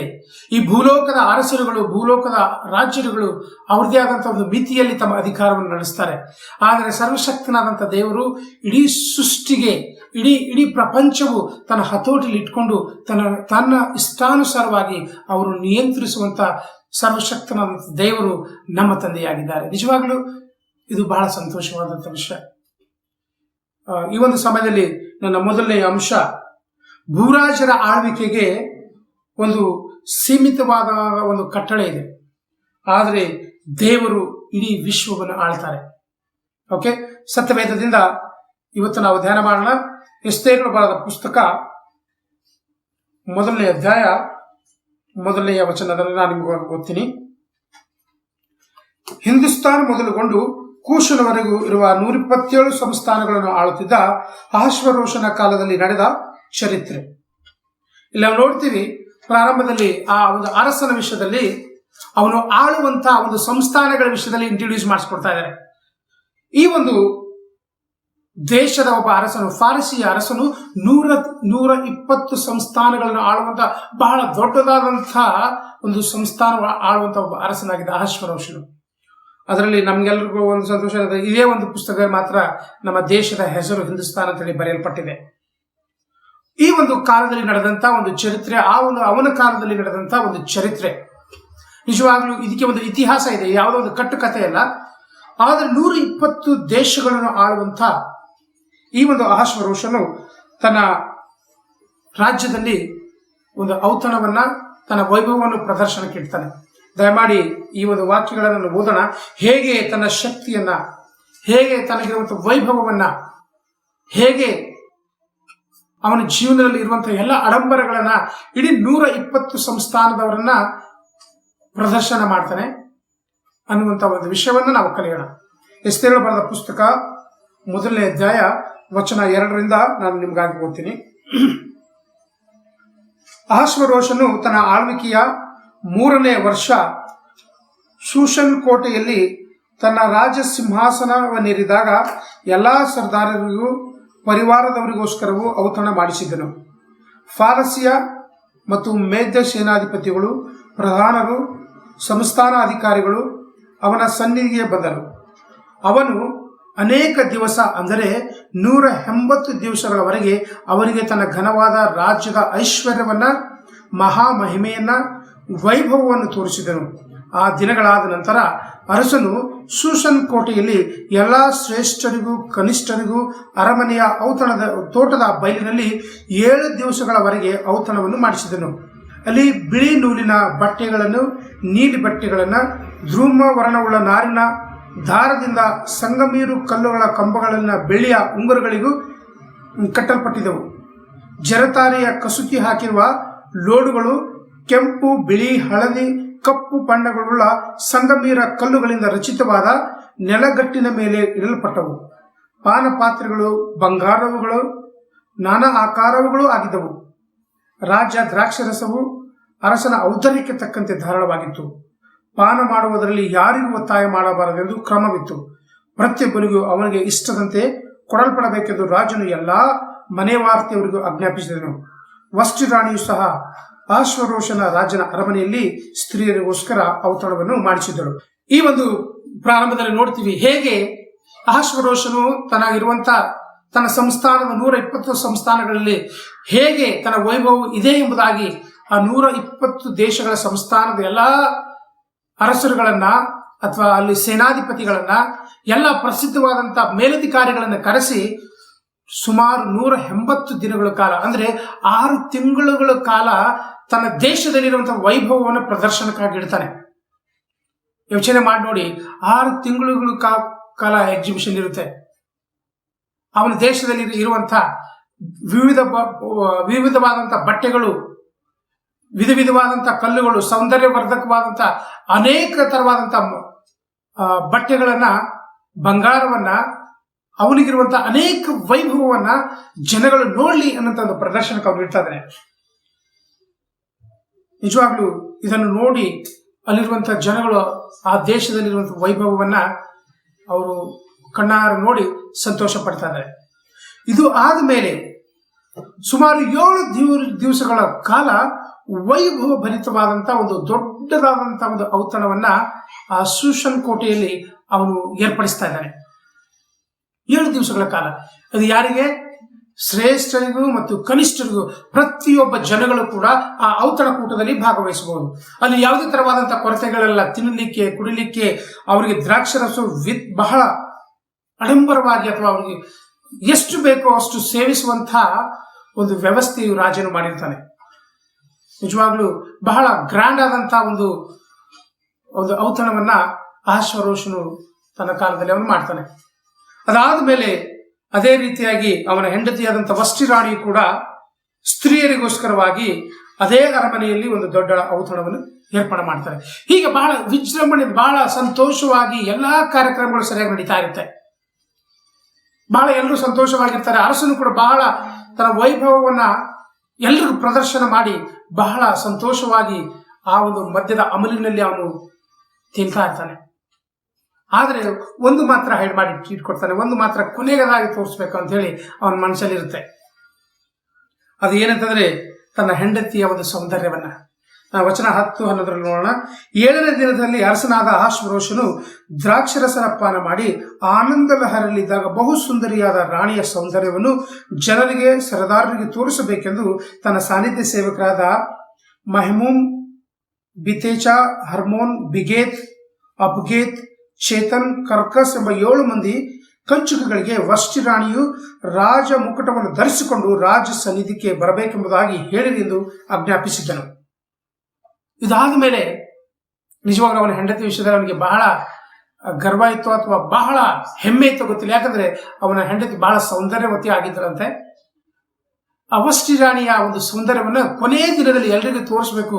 ಬಹಳ ಆನಂದ ಲಹರಿಯಲ್ಲಿದ್ದ, ಬಹಳ ಸಂತೋಷವಾಗಿದ್ದ. ಎಲ್ರಿಗೂ ಕೂಡ ನನ್ನ ಹೆಂಡತಿ ಹೇಗಿದ್ದಾಳೆ ಅಂತೇಳಿ ತೋರಿಸ್ಕೊಳ್ಬೇಕನ್ನಂತ ಒಂದು ಸಂತೋಷದಲ್ಲಿ ಅಲ್ಲಿರುವಂತಹ ಕಂಚುಕಿಗಳಿಗೆ 7 ಮಂದಿ ಕಂಚುಕಿ ಹೆಸರಲ್ಲಿ ಬರೆಯಲ್ಪಟ್ಟಿದೆ. ಅವ್ರನ್ನ ಕರೆದು ಹೇಳ್ತಾ ಇದ್ದಾರೆ, ಹೋಗಿ ರಾಣಿಯನ್ನ ಅರಮನೆಯ ಒಳಗಡೆ ಬರ್ಲಿಕ್ಕೆ ಹೇಳಿ. ಎಲ್ಲರೂ ಕೂತ್ಕೊಂಡಿದ್ದಾರೆ. ಇಡೀ ಎಲ್ಲ 120 ಸಂಸ್ಥಾನದ ಪ್ರಧಾನರಿದ್ದಾರೆ, ಎಲ್ಲ ನಾಯಕರಿದ್ದಾರೆ, ಸೇನಾಧಿಪತಿಗಳಿದ್ದಾರೆ. ಇವರೆಲ್ಲರ ಮುಂದೆ ನನ್ನ ಹೆಂಡತಿ ಸೌಂದರ್ಯವನ್ನು ತೋರಿಸ್ಬೇಕಂತ ಹೇಳಿ ನಿಜವಾಗ್ಲೂ ಈ ವಿಷಯ ಅಲ್ಲಿರುವಂತಹ ಕಂಚುಕಿಗಳಿಗೆ ಹೇಳಿದಾಗ ಅವ್ರು ಹೋಗಿ ಈ ಒಂದು ಸ್ತ್ರೀಗೆ ಹೇಳ್ತಾರೆ ಅಥವಾ ರಾಣಿಗೆ ಹೇಳ್ತಾರೆ, ನಿಮಗೆ ಅರಸರು ಬರಮಾಡಿದ್ದಾರೆ ಎಂಬುದಾಗಿ ಹೇಳಿದಾಗ ನಿಜವಾಗ್ಲೂ ಈ ಒಂದು ವಷ್ಟಿ ರಾಣಿಯು ಅರಸನಾದ ಅಹಷ್ವೇರೋಷನ ಮಾತನ್ನು ತಿರಸ್ಕಾರ ಮಾಡ್ತಾಳೆ. ನಾನೇನಾದ್ರೂ ಶೋಪಿಸಿದ್ದೀನ ಅಥವಾ ನಾನೇನ ಎಕ್ಸಿಬಿಷನ್ ಮಾಡುವಂತ ಒಂದು ವಸ್ತುವಾಗಿದ್ದೀನ, ನಾನು ಖಂಡಿತವಾಗಿ ಅದಕ್ಕೆ ಬರೋದಿಲ್ಲ ಎಂಬುದಾಗಿ ಖಂಡಿತವಾಗಿ ಹೇಳ್ತಾರೆ. ನಿಜವಾಗ್ಲೂ ರಾಜನ ಅಪ್ಪಣೆಯನ್ನು ಮೀರುವಂಥದ್ದು ನಿಜವಾಗ್ಲೂ ಬಹಳ ಕಠಿಣವಾದಂತಹ ಒಂದು ವಿಷಯ. ನಾವು ಸತ್ಯವೇದದ ಅನೇಕ ಇತಿಹಾಸದ ಪುಟಗಳಲ್ಲಿ ಹಳೆ ಕಾಲದ ರಾಜ್ಯರ ಪದ್ಧತಿಯಲ್ಲಿ ನಾವು ನೋಡಿದಾಗ ಯಾರಾದರೂ ರಾಜ್ಯಾಜ್ಞೆಯನ್ನು ಮೀರಿದರೆ ಅವರಿಗೆ ಮರಣದಂಡನೆ ಆಗ್ತಾ ಇತ್ತು, ಮರಣ ಶಿಕ್ಷೆ ಆಗ್ತಾ ಇತ್ತು. ನಾವು ಇದಕ್ಕಿಂತ ಮುಂಚೆ ಅಹಷ್ವೇರೋಷನು ಒಂದು ಇತಿಹಾಸದಲ್ಲಿ ನಾವು ನೋಡಿದಾಗ ಅವನು ಒಂದು ದೇಶದ ಮೇಲೆ ಯುದ್ಧಕ್ಕೆ ಹೋದಾಗ ಒಂದು ಸೇತುವೆಯನ್ನು ಕಟ್ತಾರಂತೆ. 300 ಜನ ಅಲ್ಲಿರುವಂತಹ ಸೈನಿಕರು ಅಥವಾ ಅಲ್ಲಿರುವಂತಹ ಬಹಳ ಪ್ರಸಿದ್ಧವಾದಂತಹ ತಂತ್ರಜ್ಞರು ಒಂದು ಸೇತುವೆಯನ್ನು ಕಟ್ತಾರಂತೆ. ಅದನ್ನು ಕಟ್ಟಿದಾಗ ನೀರಿನಲ್ಲಿ ಕೊಚ್ಚಿ ಹೋದಾಗ ಆ 300 ಜನಗಳನ್ನ ಅಹಷ್ವೇರೋಷನು ಕೋಪಗೊಂಡು ಹತ ಮಾಡ್ತಾನೆ. ಬಹಳ ಕೋಪಿಷ್ಠನಾದಂಥ ಈ ಒಬ್ಬ ಅಹಷ್ವೇರೋಷನು ತನ್ನ ಹೆಂಡತಿ ಅವನ ಮಾತಿಗೆ ಅವಿಧೇಯಳಾದಾಗ ನಿಜವಾಗ್ಲೂ ಬೈಬಲಲ್ಲಿ ಹೇಳುತ್ತೆ 12ನೇ ವಚನದಲ್ಲಿ, ಕಂಚುಕಿಗಳು ತಿಳಿಸಿದ ರಾಜ್ಯಾಜ್ಞೆ ವಷ್ಟಿ ರಾಣಿಯು ಬರುವುದಿಲ್ಲ ಎಂದು ಉತ್ತರ ಕೊಟ್ಟಳು. ಇದರಿಂದ ಅರಸನು ಬಹು ಕೋಪಗೊಂಡು ರೌದ್ರವೇಷನಾದನು. ನಿಜವಾಗ್ಲೂ ನೋಡಿ, ಎಲ್ಲರ ಮುಂದೆ ನಮ್ಮ ಹೆಂಡತಿ ನಮಗೆ ಮರ್ಯಾದೆಯಿಂದ ನಡ್ಕೊಂಡಿಲ್ಲ ಅಂದ್ರೆ ಹೇಗೆ ಅನಿಸುತ್ತೆ? ಅಥವಾ ನಮ್ಮ ಗಂಡ ಸರಿಯಾಗಿ ನಡ್ಕೊಂಡಿಲ್ಲ ಅಂದ್ರೆ ಏನಾಗುತ್ತೆ? ನಿಜವಾಗ್ಲೂ ಅದು ಮನಸ್ಸಿಗೆ ಬಹಳ ನೋವಾಗುತ್ತೆ, ಬಹಳ ವ್ಯಥೆ ಆಗುತ್ತೆ. ಇವನಾದ್ರೂ ಬಹಳ ಪ್ರಸಿದ್ಧವಾದಂತಹ ಒಬ್ಬ ವ್ಯಕ್ತಿಯಾಗಿದ್ದ, ಬಹಳ ಸುಪ್ರಸಿದ್ಧವಾದಂತಹ ಒಬ್ಬ ಮನುಷ್ಯನಾಗಿದ್ದ, ಬಹಳ ಬಲಶಾಲಿಯಾಗಿರುವಂತಹ ಒಬ್ಬ ರಾಜ್ಯನಾಗಿದ್ದ. ಆದ್ರೆ ನಿಜವಾಗ್ಲೂ ಅವಳು ಮಾಡಿದಂಥ ಅವಮಾನವನ್ನು ಅವನು ತಡ್ಕೊಳ್ಳಿಕ್ಕಾಗಲಿಲ್ಲ. ಬಹಳ ಕೋಪ ಉಳ್ಳವನಾಗಿದ್ದ. ಬಟ್ ನಿಜವಾಗ್ಲೂ ಆ ಕೋಪದಲ್ಲಿ ಅವಳಿಗೆ ಸಾಯಿಸಬಹುದಾಗಿತ್ತು ಅವನು. ಆದರೆ ನಾವು ನಿಜವಾಗ್ಲೂ ಅವನ ಒಂದು ವಿಷಯಗಳನ್ನು ನೋಡಿದಾಗ ವಚನ 13ರಲ್ಲಿ ನೋಡೋಣ. ವಿಧಿ ನ್ಯಾಯಗಳನ್ನು ಬಲ್ಲವರೆಲ್ಲರೂ ಮುಂದೆ ಅರಮನೆಯ ಸಂಗತಿಗಳು ಇಡುವ ಪದ್ಧತಿ ಇತ್ತು. ಅರಸನಾದ ಅಹಷ್ವೇರೋಷನು ಒಡ್ಡಲ್ಲೊಗದ ರಾಜ್ಯ ಸನ್ನಿಧಿ ಸೇವಕರಾದ ರಾಜ ಸಭಾಪ್ರಧಾನರು ಆಗಿದ್ದ ಕರ್ಷನ್, ಶೇತಾರ್, ಅಬ್ದಾಬ್, ತರ್ಷಿಶ್, ಮರೇಶ್, ಮರ್ಸೇನಾ, ಮೆಮುಕಾನ್ ಎಂಬ 7 ಮಂದಿ ಫಾರಸಿಯ ಮತ್ತು ಮೇದ್ಯ ಪ್ರಭುಗಳಿದ್ದರು. ಅವನು ಸಮಯೋಚಿತ ಜ್ಞಾನವುಳ್ಳವರಾದ ಇವರನ್ನು ಕಂಚುಕಿಯರ ಮುಖಾಂತರ ತನಗುಡ್ಡಾದ ರಾಜ್ಯಾಜ್ಞೆಯನ್ನು ಕೈಗೊಳ್ಳದೆ ಹೋದ ವಷ್ಟಿ ರಾಣಿಯ ನಿಯಮದ ಪ್ರಕಾರ ಮಾಡತಕ್ಕದೇನು ಎಂದು ಕೇಳಲು ಮೆಮುಕಾನನು ಅವನು ಅರಸನು ಮತ್ತು ಸರದಾರರ ಮುಂದೆ, ವಷ್ಟಿ ರಾಣಿಯ ಅಪರಾಧವು ಅರಸನೊಬ್ಬನಿಗೆ ವಿರುದ್ಧವಾದದಲ್ಲ, ಅರಸನಾದ ಅಹಷ್ವೇರೋಷನಿಗೆ ಸೇರಿರುವ ಎಲ್ಲಾ ಸಂಸ್ಥಾನದ ಸರ್ದಾರರಿಗೂ ಜನರಿಗೂ ವಿರುದ್ಧವಾದದ್ದು ಅಂತ ಹೇಳ್ತಾರೆ. ನಿಜವಾಗ್ಲೂ ಕೋಪದಲ್ಲಿ ಅವನು ಇಮಿಡಿಯೇಟ್ ಆಗಿ ಅವನನ್ನು ಆಜ್ಞೆ ಮಾಡಬಹುದಾಗಿತ್ತು, ಹೋಗಿ ಅವಳನ್ನು ಸಾಯಿಸಿಬಿಡಿ ಅಂತ ಹೇಳ್ಬೋದಾಗಿತ್ತು. ಆದರೆ ಅವಳ ವಿಷಯದಲ್ಲಿ ಇಲ್ಲ ಆಶ್ವರೋಷನು 7 ಮಂದಿ ಪಂಡಿತರನ್ನ, ಬಹಳ ಜ್ಞಾನವುಳ್ಳವರನ್ನ, ಸಮಯಕ್ಕೆ ತಕ್ಕಂತ ಸರಿಯಾದಂತ ಆಲೋಚನೆ ಕೊಡುವವರ ಹತ್ರ ಅವನು ಅಡ್ವೈಸ್ ತಗೊಳ್ತಾ ಇದ್ದಾನೆ, ಏನ್ ಮಾಡೋದು ಅಂತ ಹೇಳಿ. ಬಟ್ ಬ್ರದರ್ಸ್ ಅಂಡ್ ಸಿಸ್ಟರ್ಸ್, ಈ ಒಂದು ವಿಷಯದಲ್ಲಿ ನಾವು ಇಲ್ಲಿ ಕಲಿಬೇಕಾದಂತ ಒಂದು ವಿಷಯ ಇದೆ. ನಮ್ಮ ಜೀವನದಲ್ಲಿ ದುಡುಕಿನಿಂದ ನಾವು ತೆಗೆದುಕೊಳ್ಳುವಂತ ನಿರ್ಧಾರವು ಅನೇಕ ಕೆಟ್ಟದಾದಂತ ವಿಷಯಗಳಿಗೆ, ನಮ್ಮ ಜೀವನದಲ್ಲಿ ನಡೆಯುವಂತ ಅನೇಕ ಕೆಟ್ಟದುಗಳಿಗೆ ಕಾರಣವಾಗುತ್ತೆ. ಇಷ್ಟು ಕೋಪಿಷ್ಟನಾಗಿದ್ರು ಕೂಡ ಇವನು ಅಡ್ವೈಸ್ ತಗೊಳ್ತಾ ಇದ್ದಾರೆ. ನಿಮ್ಮ ಜೀವನದಲ್ಲಿ ನಿಮ್ಗೆ ಏನ್ ಮಾಡ್ಬೇಕಂತ ತೋಚದೇ ಇದ್ದಾಗ ನಿಮ್ಮ ಸ್ವಂತ ನಿರ್ಧಾರವನ್ನು ನಾವು ತೆಗೆದುಕೊಳ್ಳೋದು ನಿಜವಾಗ್ಲೂ ನಮಗೆ ಅಪಾಯ ಕೊಡುವಂತದ್ದಾಗಿರುತ್ತೆ. ಸಮಯೋಚಿತವಾದಂತ ಜ್ಞಾನಿಗಳ ಹತ್ರ, ದೇವರ ಮಕ್ಕಳ ಹತ್ರ ಅಥವಾ ಡಿಸೈಪಲ್ ಹತ್ರ ನಾವು ಅಡ್ವೈಸ್ ತಗೊಳ್ಳೋದು ಬಹಳ ಮುಖ್ಯ. ನಮಗೇನು ಇಷ್ಟ ಆಗುತ್ತೋ ಅದನ್ನು ತಿಳಿದು ಮಾಡುವಂಥದ್ದು ಅನೇಕ ಮೂರ್ಖತನವಾದಂತಹ ಒಂದು ಸಂಗತಿ ಆಗುತ್ತೆ. ಇಲ್ಲಿ ಆಶ್ವರೋಷನು ತನ್ನ ಜೀವನದ ಬಹಳ ಸಂದಿಗ್ಧ ಪರಿಸ್ಥಿತಿಯಲ್ಲಿ ಬಹಳ ಕಷ್ಟವಾದಂತ ನಿರ್ಧಾರ ತೆಗೆದುಕೊಳ್ಳಬೇಕಾದಾಗ ಕೋಪದಲ್ಲಿ ಅವನು ಸಾಯಿಸಬಹುದಾಗಿತ್ತು, ಆದ್ರೂ ಕೂಡ ಅದನ್ನು ಮಾಡದೆ ಈ ವಷ್ಟಿ ರಾಣಿಗೆ ನಿಯಮದ ಪ್ರಕಾರವಾಗಿ ಇವಳಿಗೆ ಏನ್ ಮಾಡ್ಬೇಕು ಎಂಬುದಾಗಿ ಅಡ್ವೈಸ್ ತಗೊಂಡಾಗ ಅಲ್ಲಿದ್ದಂತ ಆ ಜ್ಞಾನಿಗಳು ಹೇಳ್ತಾರೆ, ಇವಳು ಕೇವಲ ನಿನಗೆ ಮಾತ್ರ ವಿರುದ್ಧವಾಗಿ ತಪ್ಪು ಮಾಡಲಿಲ್ಲ ಅರಸರೇ, ಇದು ನಮ್ಮೆಲ್ಲ ಸಂಸ್ಥಾನದ ಎಲ್ಲಾ ಜನಗಳಿಗೂ, ಎಲ್ಲ ಸ್ತ್ರೀಯರಿಗೂ, ಎಲ್ಲ ಪುರುಷರಿಗೂ ವಿರುದ್ಧವಾಗಿ ಮಾಡಿದಂತ ಒಂದು ಘೋರವಾದಂತ ಅಪರಾಧವಾಗಿದೆ. ಹಾಗಾಗಿ ಅವಳು ಯಾವಾಗ ನಿಮ್ಮ ಆಜ್ಞೆಗಳಿಗೆ ಮೀರಿ ನಡ್ಕೊಳ್ತಾ ಇದ್ದಾಳೋ ಯಾವುದೇ ಕಾರಣಕ್ಕೂ ಅವಳನ್ನ ನೀವು ಅರಮನೆಗೆ ಮತ್ತೆ ಬರಮಾಡಬೇಡಿ. ಪರವಾಗಿಲ್ಲ, ಬಂದಿಲ್ಲ ಅಂದ್ರೆ ಏನು ತೊಂದರೆ ಇಲ್ಲ, ಅವಳಿಗೆ ಬದಲಾಗಿ ನಾವು ಬೇರೆ ಸ್ತ್ರೀಯರನ್ನ ಅಥವಾ ಬೇರೆ ರಾಣಿಯನ್ನ ನಾವು ನೇಮಕ ಮಾಡೋಣ ಎಂಬುದಾಗಿ ಇಲ್ಲಿ ಇರುವಂತಹ ಆಲೋಚನೆ ಅವರು ಹೇಳ್ತಾರೆ. ನಿಜವಾಗ್ಲೂ ಈ ಒಂದು ವಿಷಯ ಅಲ್ಲಿರುವಂತಹ ಎಲ್ಲಾ ಜನಗಳಿಗೂ ಕೂಡ ಬಹಳ ಸರಿ ಅನಿಸುತ್ತೆ, ರಾಜನಿಗೂ ಕೂಡ ಸರಿ ಅನಿಸುತ್ತೆ. ಹೌದು, ಇದೇ ರೀತಿಯಾಗಿ ಮಾಡೋಣ ಎಂಬುದಾಗಿ ನಾವು ಈ ಒಂದು ವಿಷಯ ನಾವು ನೋಡಿದಾಗ ನಾವು 16ನೇ ವಚನದಿಂದ ಓದೋಣ.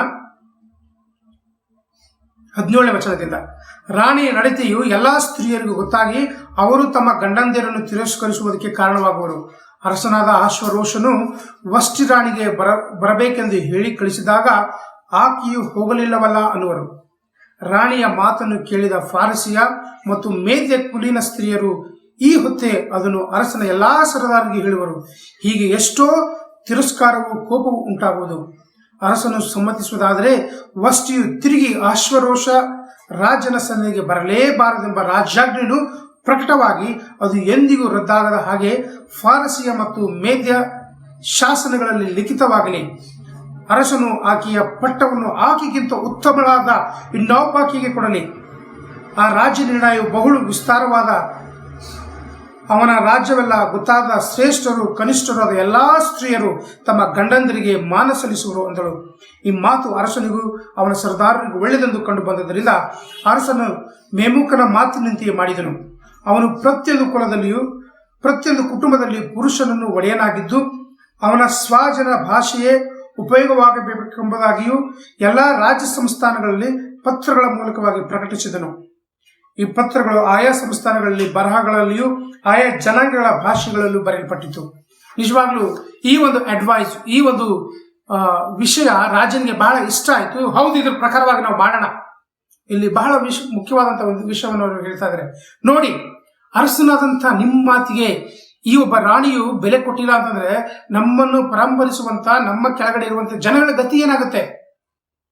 ಬೇರೆ ಸ್ತ್ರೀಯರು ತಮ್ಮ ಗಂಡಂದರಿಗೆ ಮರ್ಯಾದೆ ಕೊಟ್ಟಿಲ್ಲ, ತಮ್ಮ ಇಷ್ಟಾನುಸಾರವಾಗಿ ನಡ್ಕೊಂಡ್ರೆ, ತಮ್ಮ ಇಷ್ಟದ ಪ್ರಕಾರ ಜೀವನ ಮಾಡಿದ್ರೆ, ಗಂಡನಿಗೆ ವಿಧೇಯರಾಗಿಲ್ಲ ಅಂದ್ರೆ ಬಹಳ ಕೋಪವು, ಬಹಳ ಗಲಭೆ ಉಂಟಾಗಿ ನಿಜವಾಗ್ಲೂ ಅನೇಕ ತರವಾದಂತಹ ತೊಂದರೆಗಳು ನಮ್ಮ ಮಧ್ಯದಲ್ಲಿ ಸಂಭವಿಸುತ್ತೆ. ಅರಸನೇ, ಇದು ಯಾವುದೇ ಕಾರಣಕ್ಕೂ ಇದನ್ನು ನಡೀಲಿಕ್ಕೆ ನೀವು ಬಿಡಬಾರದು ಎಂಬುದಾಗಿ. ಬ್ರದರ್ಸ್ ಅಂಡ್ ಸಿಸ್ಟರ್ಸ್, ಈ ಒಂದು ವಿಷಯ ನಮ್ಮೆಲ್ಲರ ಜೀವನದಲ್ಲಿ ಒಂದು ಬಹಳ ಮುಖ್ಯವಾದಂತಹ ಒಂದು ವಿಷಯ ಪಾಠ ನಮಗೆ ಕಲಿಸಿಕೊಡುತ್ತೆ. ಸ್ಥಾನದಲ್ಲಿರುವಂತವರು, ನಾಯಕರಾಗಿರುವಂತವರು, ಕುಟುಂಬವನ್ನು ನಡೆಸುವಂತ ಯಜಮಾನರು ಅಥವಾ ತಂದೆ ತಾಯಿಗಳು ಅಥವಾ ಗಂಡ ಹೆಂಡತಿಯು, ಮನೆಯ ಮೇಲ್ವಿಚಾರಕರು, ನಾವು ಯಾವುದೇ ಕಾರಣಕ್ಕೂ ಇನ್ನೊಬ್ಬರಿಗೆ ಉದಾಹರಣೆಯಾದಂತಹ ಜೀವನವನ್ನು ನಡೆಸುವುದನ್ನು ನಾವು ಕಲಿತುಕೊಳ್ಬೇಕು. ನಮ್ಮ ಅವಿಧೇಯತೆಯಿಂದ ನಿಜವಾಗ್ಲೂ ನಮ್ಮ ಮುಂದೆ ಬರುವಂತಹ ಸಂತಾನ ಕೂಡ ಅದೇ ತಪ್ಪಾದಂತಹ ಮಾರ್ಗವನ್ನು ಹಿಡಿಯುತ್ತೆ. ಅನೇಕ ಸಮಯಗಳಲ್ಲಿ ನಮ್ಮ ಕುಟುಂಬಗಳಲ್ಲಿ ನಮ್ಮ ಮಕ್ಕಳನ್ನು ನಡೆಸುವಂತ ವಿಷಯದಲ್ಲಿ, ನಮ್ಮ ಗಂಡನಿಗೆ ನಾವು ಗೌರವ ಕೊಡುವಂತ ವಿಷಯದಲ್ಲಿ ಅಥವಾ ನಮ್ಮ ಹೆಂಡತಿಗೆ ಸಲ್ಲಿಸುವಂತ ಮಾನದ ವಿಷಯದಲ್ಲಿ ನಾವೆಲ್ಲರೂ ಕೂಡ ಎಲ್ಲ ವಿಷಯದಲ್ಲಿ ನಾವು ಉದಾಹರಣೆಯಾಗಿರ್ಬೇಕು. ನಿಜವಾಗ್ಲೂ ಈ ವಿಷಯ ಅಲ್ಲಿರುವಂಥ ಎಲ್ಲ ಜನಗಳಿಗೆ ಬಹಳ ಕಳವಳ ಉಂಟು ಮಾಡುತ್ತೆ. ಏನರ್ಸನೆ, ಇಷ್ಟು ಬಲಶಾಲಿಯಾದಂಥ ನಿಮ್ಮ ಮಾತುಗಳಿಗೆ ಇವಳಿಗೆ ಲಕ್ಷ್ಯ ಕೊಡಲಿಲ್ಲ ಅಂತಂದ್ರೆ ನಮ್ಮ ಸಂಸ್ಥಾನದ ಜನಗಳ ಪ್ರಜೆಗಳ ಗತಿ ಏನು? ಆದರೆ ದಯಮಾಡಿ ಈ ವಿಷಯವು ಒಂದು ರಾಜ್ಯ ಶಾಸನವಾಗಬೇಕು. ಮನೆಗೆ ಯಜಮಾನನೇ ಒಂದು ಪ್ರಧಾನನಾಗಿರಬೇಕು, ಗಂಡನೇ ಒಂದು ಮೊದಲನೇ ಸ್ಥಾನದಲ್ಲಿರಬೇಕು, ಅಥವಾ ಅವನು ಹೇಳುವಂಥದ್ದು ಕುಟುಂಬದ ಎಲ್ಲರೂ ಕೂಡ ಅದನ್ನ ಪಾಲಿಸಬೇಕು ಅನ್ನುವಂಥ ಆಜ್ಞೆಯನ್ನ ಅರಸನ ಮೂಲಕವಾಗಿ ಹೊರಡಿಸಲಿಕ್ಕೆ ಅಲ್ಲಿರುವಂಥ ಜನಗಳು ಅಥವಾ ಪ್ರಧಾನರು ಅರಸನಿಗೆ ಒಂದು ಆಲೋಚನೆ ಕೊಡ್ತಾರೆ. ಇದು ಆದ ನಂತರ ನಿಜವಾಗ್ಲೂ ಎಲ್ಲಾ ಸಂಸ್ಥಾನಗಳಲ್ಲಿ ಎಲ್ಲಾ ಜನಗಳ ಮಧ್ಯದಲ್ಲಿ ಒಂದು ಶಾಸನವಾಗುತ್ತೆ. ನಿಜವಾಗ್ಲೂ ಗಂಡನಿಗೆ ಗೌರವ ಕೊಡುವಂಥದ್ದು ಇದು ತಪ್ಪಾದಂಥ ಒಂದು ವಿಷಯ ಅಲ್ಲ, ಇದು ಬಹಳ ಗೌರವ ಕೊಡುವಂಥ ವಿಷಯ ಆಗಿದೆ. ಆದರೆ ಕೆಲವೊಂದ್ಸಲ ಅದನ್ನು ನಾವು ತಪ್ಪಾಗಿ ಉಪಯೋಗ ಮಾಡ್ಕೊಳ್ಬಹುದು, ಅದು ತಪ್ಪು. ಆದರೆ ನಾವು ಗೌರವದಿಂದ ವಿಧೇಯರಾಗಿ ನಡ್ಕೊಳ್ಳುವಂಥದ್ದು ನಮ್ಮ ಜೀವನದಲ್ಲಿ ಬಹಳ ಮುಖ್ಯವಾಗುತ್ತೆ. ಇವಳು ಮಾಡಿದಂಥ ಒಂದು ತಪ್ಪಿನ ನಿಮಿತ್ತವಾಗಿ ಇಲ್ಲ ಅವ್ರು ಹೇಳ್ತಾರೆ ಇವಳಿಗಿಂತ ಉತ್ತಮವಾದಂಥ ಸ್ತ್ರೀಯರು ನಮ್ಮಲ್ಲಿ ಸಿಗ್ತಾರೆ, ಆದುದರಿಂದ ಅವರನ್ನು ನಾವು ಉಪಯೋಗ ಮಾಡಿಕೊಳ್ಳೋಣ ಎಂಬುದಾಗಿ ಅವರು ಹೇಳುವಂಥದ್ದು ನಾವು ನೋಡ್ತೀವಿ. ನಿಜವಾಗ್ಲೂ ಈ ಒಂದು ವಿಷಯ ರಾಜನಿಗೆ ಬಹಳ ಮನಸ್ಸಿಗೆ, ಹೌದು ನಾನು ಬೇರೆ ಒಂದು ರಾಣಿಯನ್ನು ನಾನು ಹುಡುಕಬೇಕು, ನನಗಾಗಿ ಒಬ್ಬ ಹೆಂಡತಿಯನ್ನು ಹುಡುಕ್ಬೇಕು ಅನ್ನೋಂಥ ಒಂದು ವಿಚಾರವು ಅವನಿಗೆ ಇಷ್ಟ ಆಗುತ್ತೆ. ನಾವು 2ನೇ ಅಧ್ಯಾಯದಲ್ಲಿ ನೋಡಿದಾಗ ನಿಜವಾಗ್ಲೂ ವಷ್ಟಿ ರಾಣಿಯನ್ನು ಬಹಳ ಪ್ರೀತಿ ಮಾಡ್ತಾ ಇದೆ. ಈ ಒಂದು ಕಾರಣಕ್ಕೋಸ್ಕರನೇ ಅರಸನಾದಂಥ ಅಹಷ್ವೇರೋಷನು ಅವಳಿಗೆ ಮರಣದಂಡನೆ ಶಿಕ್ಷೆ ಕೊಡಲಿಲ್ಲ. ಅದಕ್ಕೆ ಬದಲಾಗಿ ಅವಳನ್ನು ಬಿಟ್ಟು ಬೇರೆಯವರನ್ನ ನಾನು ತಗೊಳ್ಬೇಕಂತೇಳಿ ಅವನು ಮನಸ್ಸು ಮಾಡಿ ಒಪ್ಪಿಕೊಂಡಾಗ್ಲೂ ಕೂಡ ಅವನು ಬಹಳ ಖೀನತೆಗೆ ಒಳಗಾಗ್ತಾನೆ. ಎಲ್ಲರ ಮುಂದೆ ಅವಳು ನನಗೆ ಅವಮಾನ ಮಾಡಿದಳು, ನನ್ನ ಪ್ರಕಾರವಾಗಿ ಅವಳು ನಡ್ಕೊಂಡಿಲ್ಲ ಅನ್ನುವಂಥದ್ದು ದುಃಖದಲ್ಲಿ ಕೊರಗುವಾಗ ಅಲ್ಲಿರುವಂತಹ ಪ್ರಧಾನರು, ಅವರಿಗೆ ಸೇವೆ ಮಾಡುವಂತಹ ರಾಜ ಪರಿವಾರದವರು ಒಂದು ಯೋಚನೆ ಮಾಡ್ತಾರೆ, ಅರಸನೇ ನಾವು ನಿನಗೋಸ್ಕರವಾದ ಈ ಒಂದು ಸುಂದರವಾದಂತಹ ಕನ್ಯೆಯನ್ನು ಹುಡುಕ್ಲಿಕ್ಕೆ ದಯಮಾಡಿ ನಮಗೆ ಅಪ್ಪಣೆ ಕೊಡಬೇಕೆಂಬುದಾಗಿ ಅವನಲ್ಲಿ ವಿನಯಿಸುವಾಗ ಅಹಷ್ವೇರೋಷನು ಆ ಅಪ್ಪಣೆಗೆ ಸಮ್ಮತಿಸ್ತಾನೆ. ಅವ್ರ ಮಾತಿಗೆ ಅವನು ಸಮ್ಮತಿಸಿ ಒಬ್ಬ ಕನ್ಯೆಯನ್ನು ಹುಡುಕಬೇಕು ಎಂಬುದಾಗಿ ಯೋಚನೆ ಮಾಡ್ತಾರೆ. ನೋಡಿ, ಒಬ್ಬ ಬಹಳ ಪ್ರಸಿದ್ಧ ಒಬ್ಬ ವ್ಯಕ್ತಿಗೆ ಒಂದು ಹೆಂಡತಿ ಆಗ್ಬೇಕಂದಾಗ ಬಹಳ ಜನ ಮುಂದೆ ಬರ್ತಾರೆ. ಆದ್ರೆ ಇಲ್ಲಿ ಇದೇ ಒಂದು ವಿಷಯ ನಡೆದಿದೆ. ನಾವು ಈ ಒಂದು ವಚನವನ್ನು ಓದೋಣ. ಎಸ್ತೇರಳು ಬರೆದ ಪುಸ್ತಕ 2ನೇ ಅಧ್ಯಾಯ ವಚನ 5ರಿಂದ 11ರವರೆಗೆ. ಶೂಷನ್ ಕೋಟೆಯಲ್ಲಿ ಮೊರ್ದೆಕೈ ಎಂಬೊಬ್ಬ ಯಹೂದಿ ಮನುಷ್ಯನು ವಾಸಿಸುತ್ತಿದ್ದನು. ಇವನು ಬೆನಮಿನ್ ಕುಲದ ಕೀಷನ ಮರಿಮೊಮ್ಮಗನು, ಸಿಮ್ಗಿಯ ಮೊಮ್ಮಗನು, ಯಾಯಿರ ಮಗನು ಆಗಿದ್ದನು. ಬಾಬೇಲಿನ ಅರಸನಾದ ನೆಬೂಕದ್ನೆಚ್ಚರನಿಂದ ಯಹೂದ ರಾಜನಾದ ಯೆಹೋಯಾಕೀಮನೊಡನೆ ಸೆರೆಯಾಗಿ ಒಯ್ಯಲ್ಪಟ್ಟವರಲ್ಲಿ ಇವನೊಬ್ಬನು. ಇವನು ಎಸ್ತೇರಳು ಎಂಬ ಹೆಸರನ್ನು ಪಡೆದ ಹದೆತ್ಸ ಎಂಬ ತನ್ನ ಚಿಕ್ಕಪ್ಪನ ಅನಾಥಳಾದ ಮಗಳನ್ನು ತಂದೆ ತಾಯಿಗಳನ್ನು ಸತ್ತಂದಿನಿಂದ ಪುತ್ರಿಯನಾಗಿ ಸ್ವೀಕರಿಸಿ ಸಾಕುತ್ತಿದ್ದನು. ಈಕೆಯು ರೂಪವತಿಯೂ ಲಾವಣ್ಯವತಿಯೂ ಆಗಿದ್ದಳು.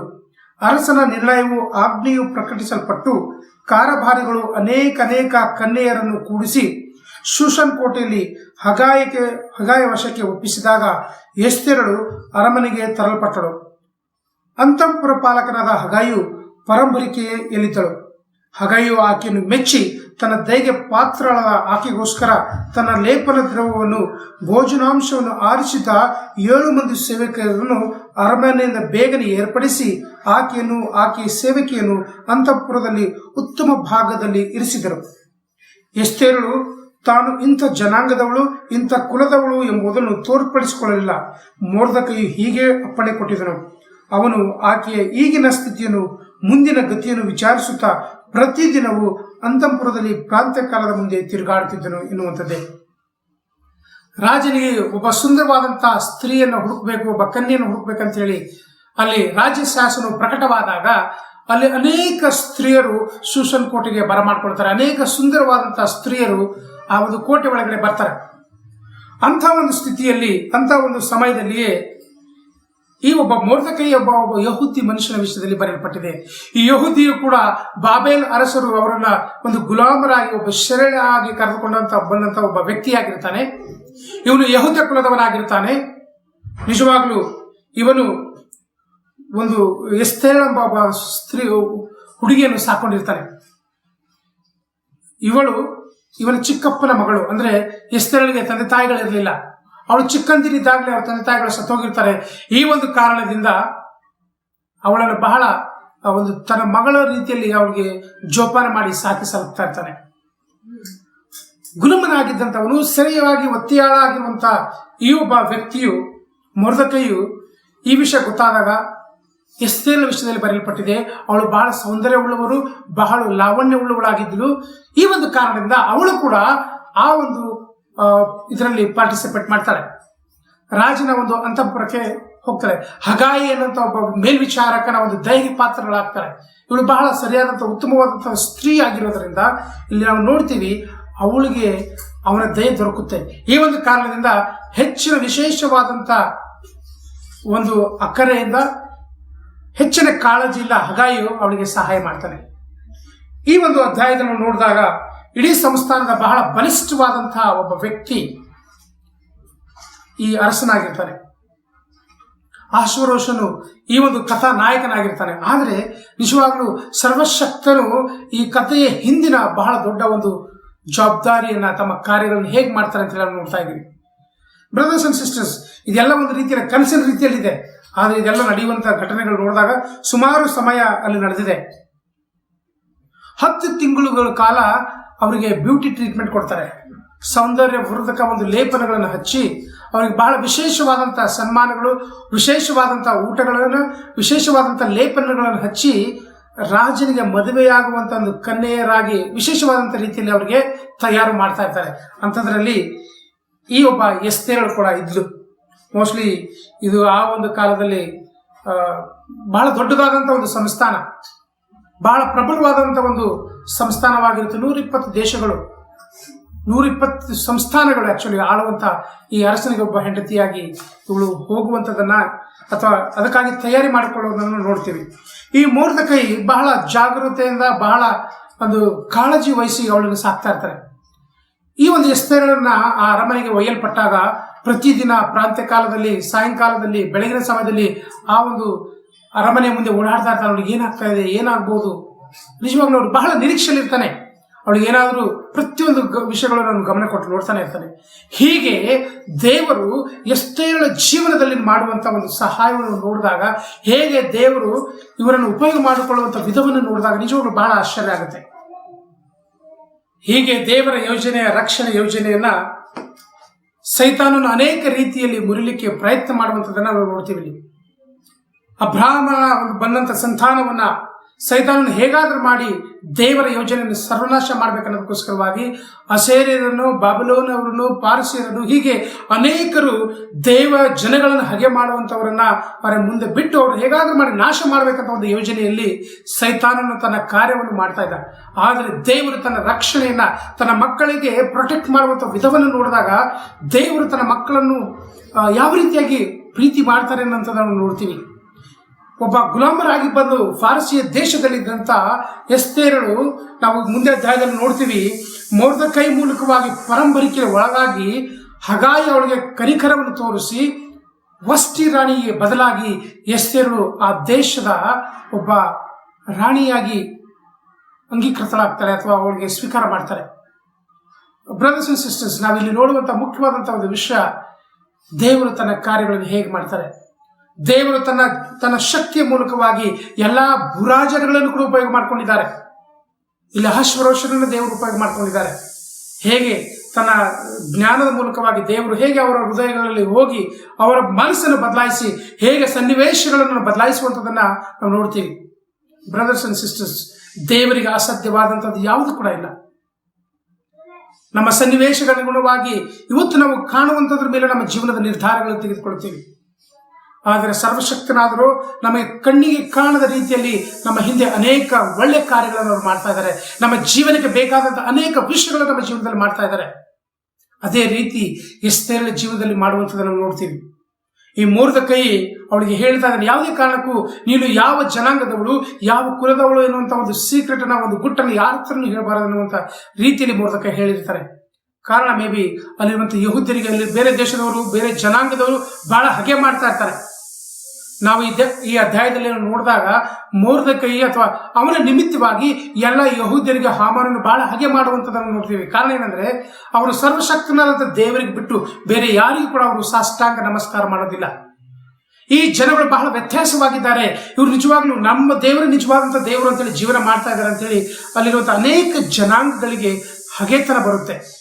ಬ್ರದರ್ಸ್ ಅಂಡ್ ಸಿಸ್ಟರ್ಸ್, ನಮ್ಮ ಜೀವನದ ನಾವು ನಡ್ಕೊಳ್ಳುವಂಥ ಪದ್ಧತಿ, ನಾವು ನಡ್ಕೊಳ್ಳುವಂಥ ಜೀವನ ನಿಜವಾಗ್ಲೂ ನಮ್ಮ ಜೀವನದಲ್ಲಿ ಒಂದು ಮಹತ್ತರವಾದಂಥ ಒಂದು ಬದಲಾವಣೆಯನ್ನು ತರಬೇಕು. ಮಿಕ್ಕಿರೋದು ದೇವರು ನಮ್ಮ ಜೀವನದಲ್ಲಿ ಸಹಾಯ ಮಾಡ್ತಾರೆ. ಹೇಗೆ ಮೊರ್ದೆಕೈ ಬೇರೆ ದೇಶದಲ್ಲಿದ್ದರೂ ಕೂಡ ದೇವರಿಗೆ ಬದ್ಧನಾಗಿ ನಡ್ಕೊಂಡ. ಮೊರ್ದೆಕೈ ಮತ್ತು ಎಸ್ತೇರಳು ಕೂಡ ಒಂದು ತಪ್ಪು ಮಾಡಿದ್ರು, ದೇವರಿಗೆ ಅವಿಧೇಯರಾಗಿದ್ರು. ರಾಜನ ಮಾತನ್ನು ಕೇಳದೆ ಯೆರೂಸಲೇಮಿಗೆ ಹೋಗಿ ಆ ಪಟ್ಟಣವನ್ನು ಕಟ್ಟಲಿಕ್ಕೆ ಅವ್ರು ಹೋಗಲಿಲ್ಲ. ಆದರೆ ದೇವರು ಇಲ್ಲಿ ಹೇಗೆ ಎಸ್ತೇರಳನ್ನು ಒಬ್ಬ ರಾಣಿಯಾಗಿ ಎಬ್ಬಿಸ್ತಾ ಇದ್ದಾರೆ ಅಂತ ನೋಡಿದಾಗ ಬಹಳ ಆಶ್ಚರ್ಯವಾಗುತ್ತೆ. ಅವಳ ಮೂಲಕವಾಗಿ ನಾವು ಮುಂದೆ ಅಧ್ಯಾಯದಲ್ಲಿ ನೋಡಿದಾಗ ಹೇಗೆ ಅವಳ ಮೂಲಕವಾಗಿಯೇ ತನ್ನ ಜನಾಂಗವನ್ನ, ಯಹೂದ್ಯರನ್ನ, ಅಲ್ಲಿರುವಂತಹ ಅನೇಕ ಆತನ ಮೇಲೆ ಆದುಕೊಂಡ ಜನಗಳಿಗೆ ದೇವರು ರಕ್ಷಿಸುವಂತ ಒಂದು ವಿಧವನ್ನು ನೋಡಿದಾಗ ನಮಗೆಲ್ಲರಿಗೂ ಬಹಳ ಸಂತೋಷ ಆಗುತ್ತೆ. ನಾವೊಂದು ವಚನ ಓದೋಣ. ಗಲಾತ್ಯದವರಿಗೆ ಬರೆದ ಪತ್ರಿಕೆ 1ನೇ ಅಧ್ಯಾಯ 15ರಿಂದ 17 ಆದರೆ ನಾನು ತಾಯಿಯ ಗರ್ಭದಲ್ಲಿದ್ದಾಗಲೇ ನನ್ನನ್ನು ಪ್ರತ್ಯೇಕಿಸಿದ್ದ ತನ್ನ ಕೃಪೆಯಿಂದ ಕರೆದ ದೇವರು ತನ್ನ ಮಗನನ್ನು ನಾನು ಅನ್ಯ ಜನಗಳಲ್ಲಿ ಪ್ರಸಿದ್ಧಪಡಿಸುವನಾಗಬೇಕೆಂದು ಆತನನ್ನು ನನ್ನೊಳಗೆ ಪ್ರಕಟಿಸಲಿಕ್ಕೆ ಇಚ್ಛಿಸಿದಾಗಲೇ ನಾನು ಮನುಷ್ಯರ ಆಲೋಚನೆಯನ್ನು ವಿಚಾರಿಸದೆ ಯೆರೂಸಲೇಮಿನಿಗಿಂತ ನನಗಿಂತ ಮುಂಚೆ ಅಪೋಸ್ತಲರಾಗಿದ್ದವರ ಬಳಿಗೂ ಹೋಗದೆ ಅರಬಸ್ಥಾನಕ್ಕೆ ಹೋಗಿ ತಿರುಗಿ ದಮಸ್ಕಕ್ಕೆ ಬಂದನು. ಇಲ್ಲಿ ನಾವು ನೋಡ್ತೀವಿ, ದೇವರು ಇಲ್ಲಿ ಪೌಲನು ಹೇಳ್ತಾ ಇದ್ದಾನೆ, ನಾನು ತಾಯಿ ಗರ್ಭದಲ್ಲಿರುವಾಗಲೇ ನನ್ನನ್ನು ಪ್ರತ್ಯೇಕಿಸಿದಂಥ ದೇವರು ತನ್ನ ಕೃಪೆಯಿಂದ ಕರೆದ ತನ್ನ ಮಗನ ಮೂಲಕವಾಗಿ ಅನ್ಯ ಜನಗಳಿಗೆ ಕೂಡ ಸುವಾರ್ತೆಯನ್ನು ಸಾರುವಂಥ ಸಾಧನವಾಗಿ ದೇವರನ್ನು ಉಪಯೋಗ ಮಾಡ್ಕೊಂಡಿದ್ದಾರೆ ಅಂತೇಳಿ. ಬ್ರದರ್ಸ್ ಅಂಡ್ ಸಿಸ್ಟರ್ಸ್, ನಮ್ಮ ಜೀವನದಲ್ಲಿ ಏನಾದರೂ ನಡೀತಾ ಇದೆಯೋ, ಇರುವಂಥ ಸನ್ನಿವೇಶದಲ್ಲಿ ನಾವು ನಿರಾಶೆ ಆಗುವಂಥದ್ದು ಬೇಡ. ಇವರು ನಿರಾಶೆ ಆಗಲಿಕ್ಕೆ ತುಂಬಾ ಕಾರಣಗಳಿತ್ತು. ತಮ್ಮ ಸ್ವಂತ ದೇಶವನ್ನ, ತಮ್ಮ ಸ್ವಂತ ಜನಗಳನ್ನು ಬಿಟ್ಟು ಗುಲಾಮರಾಗಿ ಬೇರೆ ದೇಶದಲ್ಲಿ ಅಲೆಮಾರಿಗಳ ರೀತಿಯಲ್ಲಿ ಜೀವನ ನಡೆಸ್ತಾ ಇದ್ದಾರೆ. ಇವರಿಗೆ ತಮ್ಮದೇ ಆದಂತಹ ಹಕ್ಕುಗಳು ಯಾವುದೂ ಇರಲಿಲ್ಲ. ತಮ್ಮ ಗುಣನಡತೆಯ ಮೂಲಕವಾಗಿ, ತಮ್ಮ ಒಳ್ಳೆತನದ ಮೂಲಕವಾಗಿ ದೇವರ ಒಂದು ಬಲವನ್ನ ತಮ್ಮ ಜೀವನದಲ್ಲಿ ಅವರು ಅನುಭವಿಸುವಂಥದ್ದನ್ನು ನೋಡ್ತೀವಿ. ಬ್ರದರ್ಸ್ ಅಂಡ್ ಸಿಸ್ಟರ್ಸ್, ದೇವರಿಗೆ ಆಗುವುದರ ಮೂಲಕವಾಗಿ ದೇವರ ಶಕ್ತಿಯನ್ನು ನಾವು ಕಾಣಲಿಕ್ಕೆ ಸಾಧ್ಯ ಆಗುತ್ತೆ. ದೇವರ ಕಾರ್ಯವನ್ನು ನಾವು ಕಣ್ಣಿಂದ ನೋಡ್ಲಿಕ್ಕೆ ಸಾಧ್ಯ ಆಗುತ್ತೆ. ಇಲ್ಲಿ ಎಸ್ತೇರಳು ಕೂಡ ಅದನ್ನೇ ಅವ್ರು ಮಾಡ್ತಾ ಇದ್ದಾರೆ. ಎಸ್ತೇರ್ ಮತ್ತು ಮೊರ್ದೆಕೈ ದೇವರ ಸಹಾಯವನ್ನು, ದೇವರ ಹಸ್ತವನ್ನ ತಮ್ಮ ವಿಧೇಯತೆ ಮೂಲಕವಾಗಿ ತೋರಿಸಿಕೊಂಡು ದೇವರು ತಮ್ಮ ಜೀವನದಲ್ಲಿ ಮಾಡುವಂತಹ ಕಾರ್ಯಗಳನ್ನು ಅವರು ಅನುಭವಿಸ್ತಾ ಇದ್ದಾರೆ. ನಿಜವಾಗ್ಲೂ ನಾವು ಆತನ ವಾಕ್ಯದ ಪ್ರಕಾರವಾಗಿ ನಡ್ಕೊಳ್ಳುವಾಗ, ಆತನಿಗೆ ವಿಧೇಯರಾಗಿ ನಡ್ಕೊಳ್ಳುವಾಗ ಕೆಲವೊಂದು ಸಲ ನಮಗೆ ಕಷ್ಟಗಳು ಬರಬಹುದು, ಕೆಲವೊಂದು ತೊಂದರೆಗಳನ್ನು ನಾವು ಅನುಭವಿಸಬಹುದು. ಅದಕ್ಕೆ ನಾವು ನಿರಾಶೆ ಆಗುವಂಥದ್ದು ಬೇಡ. ಹೇಗೆ ದೇವರು ಮೊರ್ದೆಕೈ ಎಸ್ತೇರನ ಮೂಲಕವಾಗಿ ಇಡೀ ಜನಾಂಗವನ್ನು ಕಾಪಾಡುವಂತಹ ಒಂದು ದೇವರ ಕಾರ್ಯ, ನಿಜವಾಗ್ಲೂ ದೇವರ ಸಾರ್ವಭೌಮತೆಯನ್ನು ನಾವು ನೋಡ್ತೀವಿ. ದೇವರ ಶಕ್ತಿ, ದೇವರ ಒಂದು ಬಲವನ್ನು ನಾವು ಇಲ್ಲಿ ನೋಡ್ತೀವಿ. ಇಲ್ಲಿ ಎಲ್ಲಿ ಕೂಡ ದೇವರ ಒಂದು ವಿಷಯ ಹೆಸರು ಬರೆಯಲ್ಪಟ್ಟಿಲ್ಲ. ಆದರೆ ದೇವರು ಹೇಗೆ ತನ್ನ ಕಾರ್ಯಗಳನ್ನ ತನ್ನ ಜನಗಳ ಮಧ್ಯದಲ್ಲಿ ಮಾಡ್ತಾ ಇದ್ದಾರೆ ಅಂತ ನೋಡುವಾಗ ನಮಗೆ ಬಹಳ ಆಶ್ಚರ್ಯ ಆಗುತ್ತೆ. ಬ್ರದರ್ಸ್ ಅಂಡ್ ಸಿಸ್ಟರ್ಸ್, ನಿಜವಾಗ್ಲೂ ನಾವೆಲ್ಲರೂ ಕೂಡ ದೇವರ ಕಾರ್ಯಗಳನ್ನ ನಾವು ನೋಡಬೇಕು. ದೇವರು ತನ್ನ ಸಹಾಯ ಮಾಡುವಂತ ವಿಧವನ್ನು ನಾವೆಲ್ಲರೂ ಕೂಡ ಅನುಭವಿಸಬೇಕಾಗಿದೆ. ಇಲ್ಲಿ ಹೇಗೆ ದೇವರು ತನ್ನ ಕೃಪೆಯಿಂದ ಕರೆದಂತ ದೇವರು ನಮ್ಮನ್ನು ಪ್ರತ್ಯೇಕಿಸಿದ್ದಾನೆ, ದೇವರು ನಮ್ಮನ್ನು ಆರಿಸಿಕೊಂಡಿದ್ದಾನೆ, ದೇವರು ನಮ್ಮ ಮೂಲಕವಾಗಿ ತನ್ನ ಕಾರ್ಯಗಳನ್ನು ಮಾಡ್ತಾ ಇದ್ದಾರೆ. ಇಲ್ಲಿ ಹೇಗೆ ದೇವರು ಬಹಳ ಬಲಿಷ್ಠನಾದಂಥ ಅರಸನನ್ನು ಕೂಡ ದೇವರು ಉಪಯೋಗ ಮಾಡ್ಕೊಂಡಿದ್ದಾರೆ ತನ್ನ ಜನಗಳನ್ನು ಕಾಪಾಡಲಿಕ್ಕೆ. ಸೈತಾನನ್ನು ಹಾಕುವಂತ ಎಲ್ಲಾ ಯೋಜನೆಗಳನ್ನ ಸರ್ವನಾಶವನ್ನು ಮಾಡಿದ್ದಾರೆ. ಆಕ್ಚುಲಿ ಮೊರ್ದೆಕೈಯನ್ನು ಸಾಯಿಸಬೇಕಂತೇಳಿ ಹಾಮಾನನು ಯೋಚನೆ ಮಾಡಿದ್ದಾನೆ. ಆದರೆ ಅದರ ಬದಲಾಗಿ ಆ ಸೈತಾನನ ಎಲ್ಲಾ ಯೋಚನೆಗಳನ್ನ ಬುಡಮೇಲು ಮಾಡಿದ್ದಾರೆ ದೇವರು. ಹಾಗೆ ಸೈತಾನನು ತನ್ನ ದೇವ ಸಂತಾನವನ್ನ, ನಮ್ಮನ್ನು ಸರ್ವನಾಶ ಮಾಡಬೇಕು, ನಾವು ಈ ಲೋಕದಲ್ಲಿ ಇರಬಾರ್ದು, ನಾವು ನಿತ್ಯ ಜೀವವನ್ನು ಪಡೆಯಬಾರ್ದು, ನಾವು ರಕ್ಷಣೆಗೆ ಒಳಗಾಗಬಾರದು ಅನ್ನೋದಕ್ಕೋಸ್ಕರವಾಗಿ ಸೈತಾನನು ಕೂಡ ಅನೇಕ ರೀತಿಯಲ್ಲಿ ಪ್ರಯತ್ನ ಮಾಡಿದ್ದಾನೆ. ಆದರೆ ಸತ್ಯವೇದ ನಾವು ಪ್ರಾರಂಭದಲ್ಲಿ ನೋಡಿದ ಹಾಗೆ ಯೇಸು ಕ್ರಿಸ್ತರು ಆ ಸೈತಾನನ ತಲೆಯನ್ನು ಜಜ್ಜಿದ್ದಾರೆ. ದೇವರ ಒಂದು ರಕ್ಷಣೆ ಕಾರ್ಯಗಳನ್ನ ಹೇಗೆ ತನ್ನ ಮಕ್ಕಳ ಮೂಲಕ ಹಂತ ಹಂತವಾಗಿ ದೇವರು ತಾನು ಮಾಡಿದಂಥ ವಾಗ್ದಾನವನ್ನು ನೆರವೇರಿಸುವಂತದನ್ನು ನೋಡ್ತೀವಿ. ಬ್ರದರ್ಸ್ ಅಂಡ್ ಸಿಸ್ಟರ್ಸ್,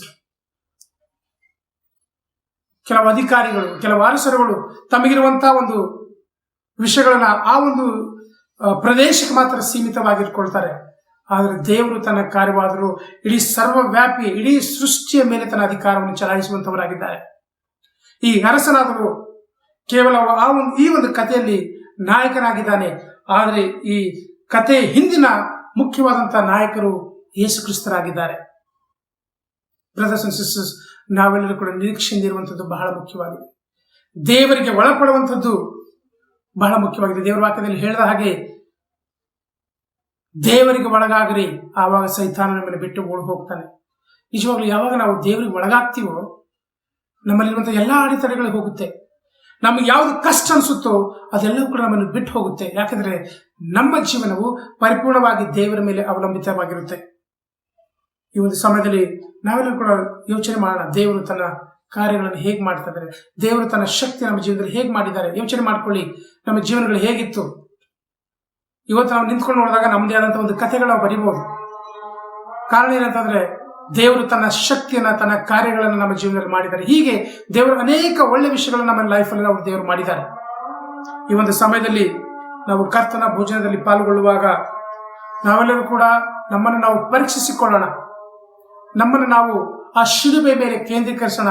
ಹೇಗೆ ದೇವರು ತನ್ನ ರಕ್ಷಣೆ ಕಾರ್ಯವನ್ನ ಯೇಸು ಕ್ರಿಸ್ತರ ಮೂಲಕವಾಗಿ, ಆ ಶಿಲುಬೆಯ ಮೂಲಕವಾಗಿ ನಮಗೆ ಅದನ್ನು ಕೊಟ್ಟಿದ್ದಾರೆ.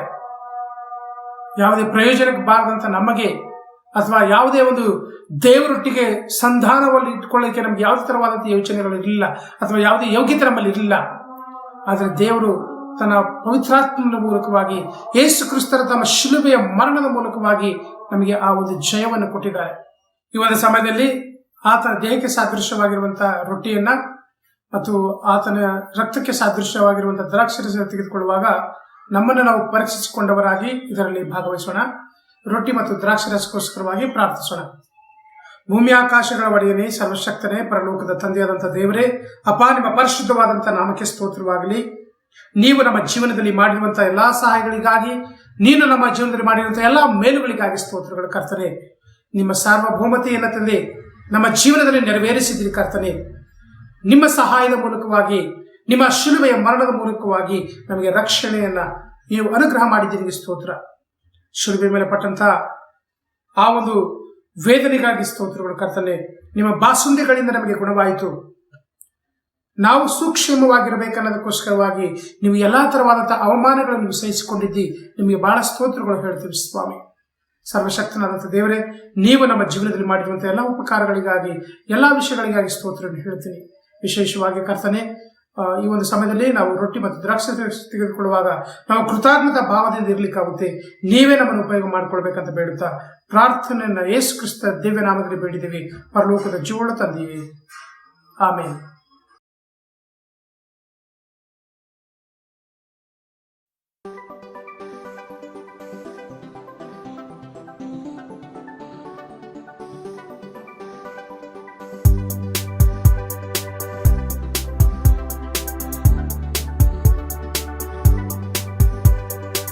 ಸಂಪೂರ್ಣವಾದ ನಿನ್ನ ಕೃಪೆ, ಶಾಶ್ವತವಾದ ನಿನ್ನ ಕೃಪೆ, ಸಂಪೂರ್ಣವಾದ ನಿನ್ನ ಕೃಪೆ, ಶಾಶ್ವತವಾದ ನಿನ್ನ ಕೃಪೆ, ಬಾಳಿಗೆ ಬೆಳಕನ್ನು ನೀಡುವಂತ ನಿನ್ನ ಕೃಪೆ, ಬಾಳಿಗೆ ಬೆಳಕನ್ನು ನೀಡುವಂತ ಸಂಪೂರ್ಣವಾದ ನಿನ್ನ ಕೃಪೆ, ಶಾಶ್ವತವಾದ ನಿನ್ನ ಕೃಪೆ, ಸಂಪೂರ್ಣವಾದ ನಿನ್ನ ಕೃಪೆ, ಶಾಶ್ವತವಾದ ನಿನ್ನ ಕೃಪೆ.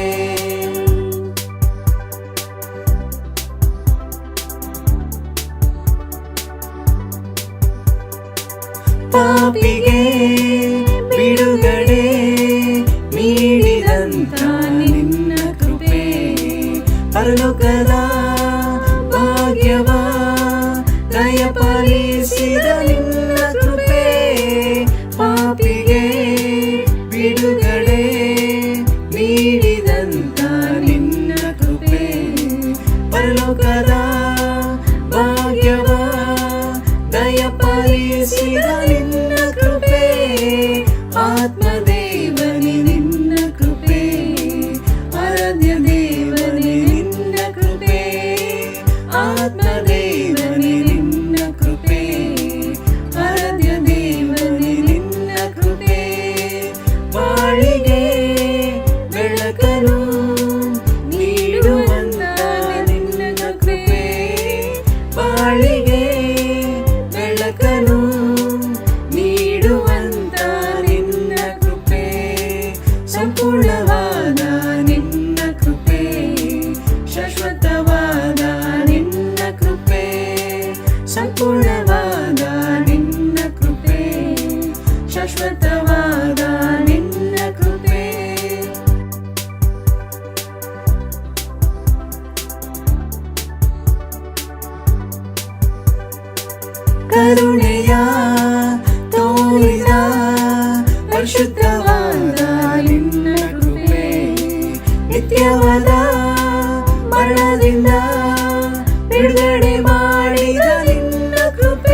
ಪರಿಶುದ್ಧವಾದ ನಿನ್ನ ಕೃಪೆ, ನಿತ್ಯವಾದ ಮರಣದಿಂದ ಬಿಡುಗಡೆ ಮಾಡಿದ ನಿನ್ನ ಕೃಪೆ, ಆತ್ಮದೇವನೇ ನಿನ್ನ ಕೃಪೆ, ಆರೋಗ್ಯದಾತನೇ ನಿನ್ನ ಕೃಪೆ, ಆತ್ಮದೇವನೇ ನಿನ್ನ ಕೃಪೆ, ಆರೋಗ್ಯದಾತನೇ ನಿನ್ನ ಕೃಪೆ, ಬಾಳಿಗೆ ಬೆಳಕನು ನೀಡುವಂತ ನಿನ್ನ ಕೃಪೆ, ಬಾಳಿಗೆ ಬೆಳಕನು ನೀಡುವಂತ ನಿನ್ನ ಕೃಪೆ, ಸಂಪೂರ್ಣವಾದ ನಿನ್ನ ಕೃಪೆ, ಶಾಶ್ವತವಾದ ನಿನ್ನ ಕೃಪೆ, ಸಂಪೂರ್ಣವಾದ ನಿನ್ನ ಕೃಪೆ, ಶಾಶ್ವತವಾದ ನಿನ್ನ ಕೃಪೆ.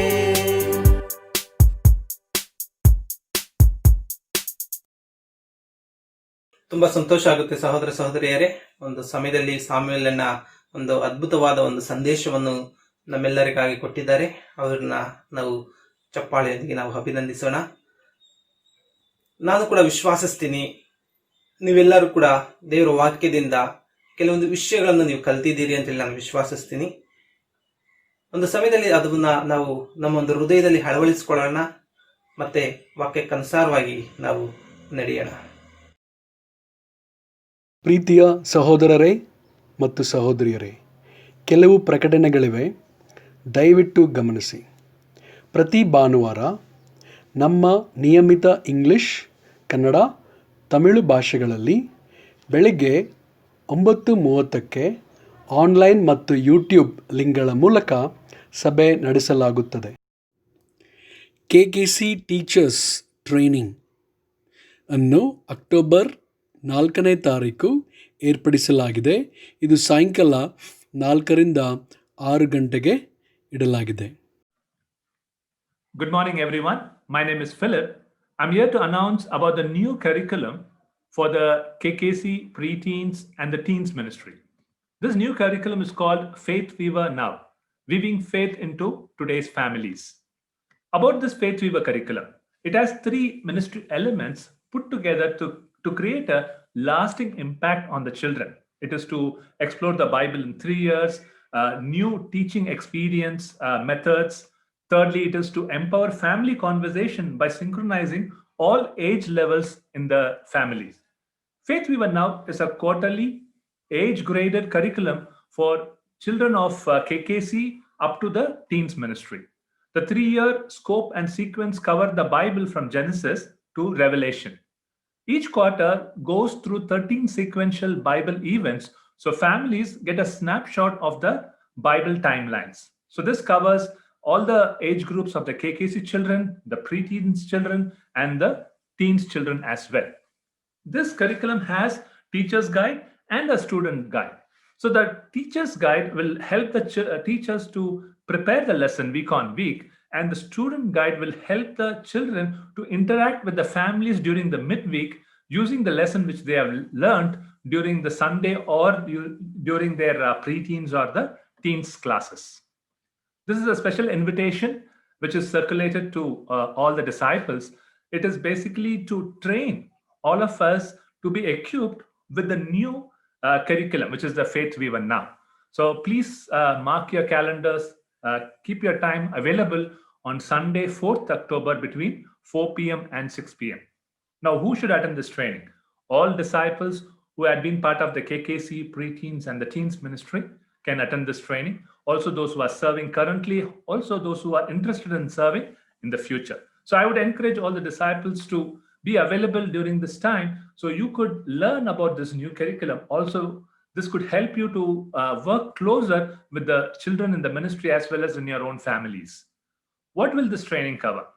Training on how to use the new curriculum to teach the children.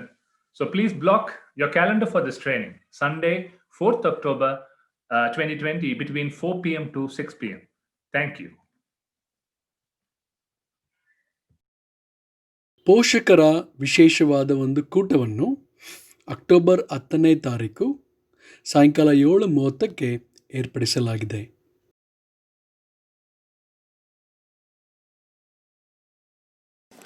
Hi, church. I am here with an announcement from the Youth and Family Ministry. But before that, let me ask you this. Are you a parent who's constantly asking these questions? Why don't my child understand the seriousness of what I'm trying to say? Or, what is with this sudden mood change? He was fine an hour ago, and now this place is turned upside down. I don't get it. Or, are you a teen constantly asking questions like this? Why don't my mom and dad understand me? Why are they always comparing me with someone else? Why is my dad and mom constantly checking on me to see what I'm doing? Don't they trust me? Don't worry. We understand what you're going through. And for that one reason, next month, that's the October 10th, 7:30 p.m. to 9:30 p.m., we will be having a combined Karnataka teens, preteens family meeting. We will be talking on the topic, the role of a brain in a youth development and how it affects their character and the way they think. And we'll be helping you parents out there to take the right step to help and guide your child. So don't forget, next month, October 10th, 7:30 p.m. to 9:30 p.m. Let's meet on Zoom. If you don't get the Zoom links, do contact your family group leader so they can send it to you and you can join us on that day. Thanks a lot. ಮಹಿಳೆಯರ conference 2ನೆಯ ಭಾಗ ಆರಂಭವಾಗಲಿದೆ.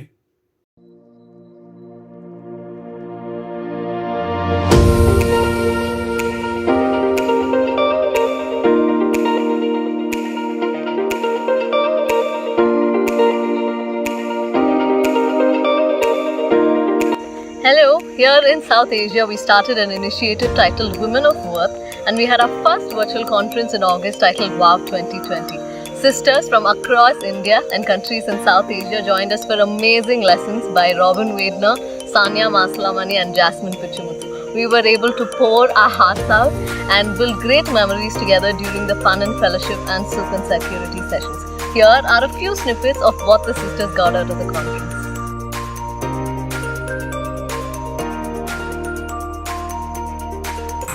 Being a part of the WOW conference has been an amazing experience to me and definitely a breakthrough for me and also for everyone who joined to create this platform to be open, to be vulnerable with each other and also to empathize with each other and just to be ourselves and also to grow closer to God as well. For me, the Women of Worth conference helps me to be encouraged, to find comfort in, and also to build my fellow sisters, and it reminds me how proud I am to be a woman.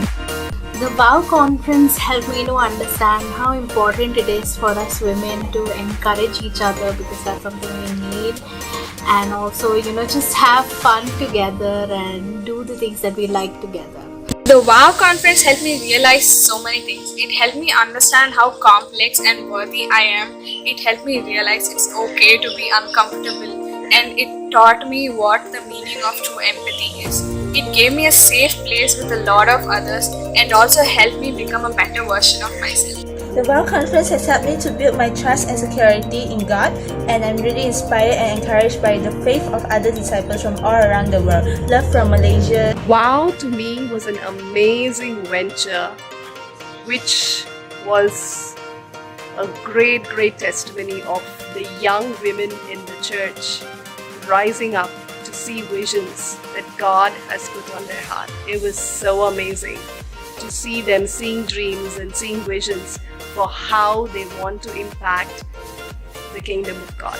WOW taught me that I am worthy and precious to God. I don't have to pretend, rather I can be real with Him in my prayers. It has also taught me to have deeper connections with the sisters. Soup and Security Group was super fun, reviving and thrilling. WOW conference has been so encouraging for me. I've learned a lot, especially about being mindful, how to process our emotions in a stressful situations like right now, and how to be comfortable in being uncomfortable with our emotions. I've also been so inspired by the girls in my group to see them share their heart, the things that they're going through, the battles that they're facing, and how they rely on God in unimaginable situations has been so inspiring for me. Soap and Security was built as a safe space for women to grab their favorite cup of steaming or cool beverage and converse in a safe and secure environment. We not only shared our tears but also our laughter while creating new bonds and friendships. Here, have a look.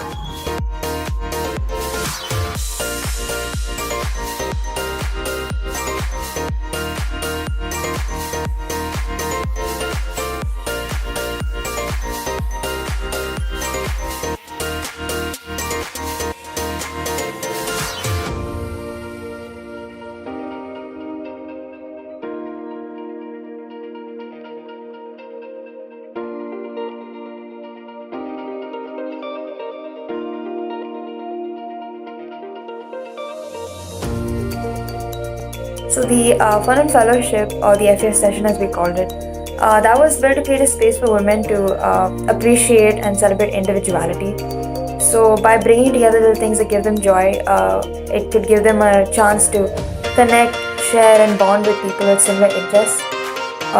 So we had different outlets. We had self-care, we had art and craft, we had games, popcorn time, photography and even theatre.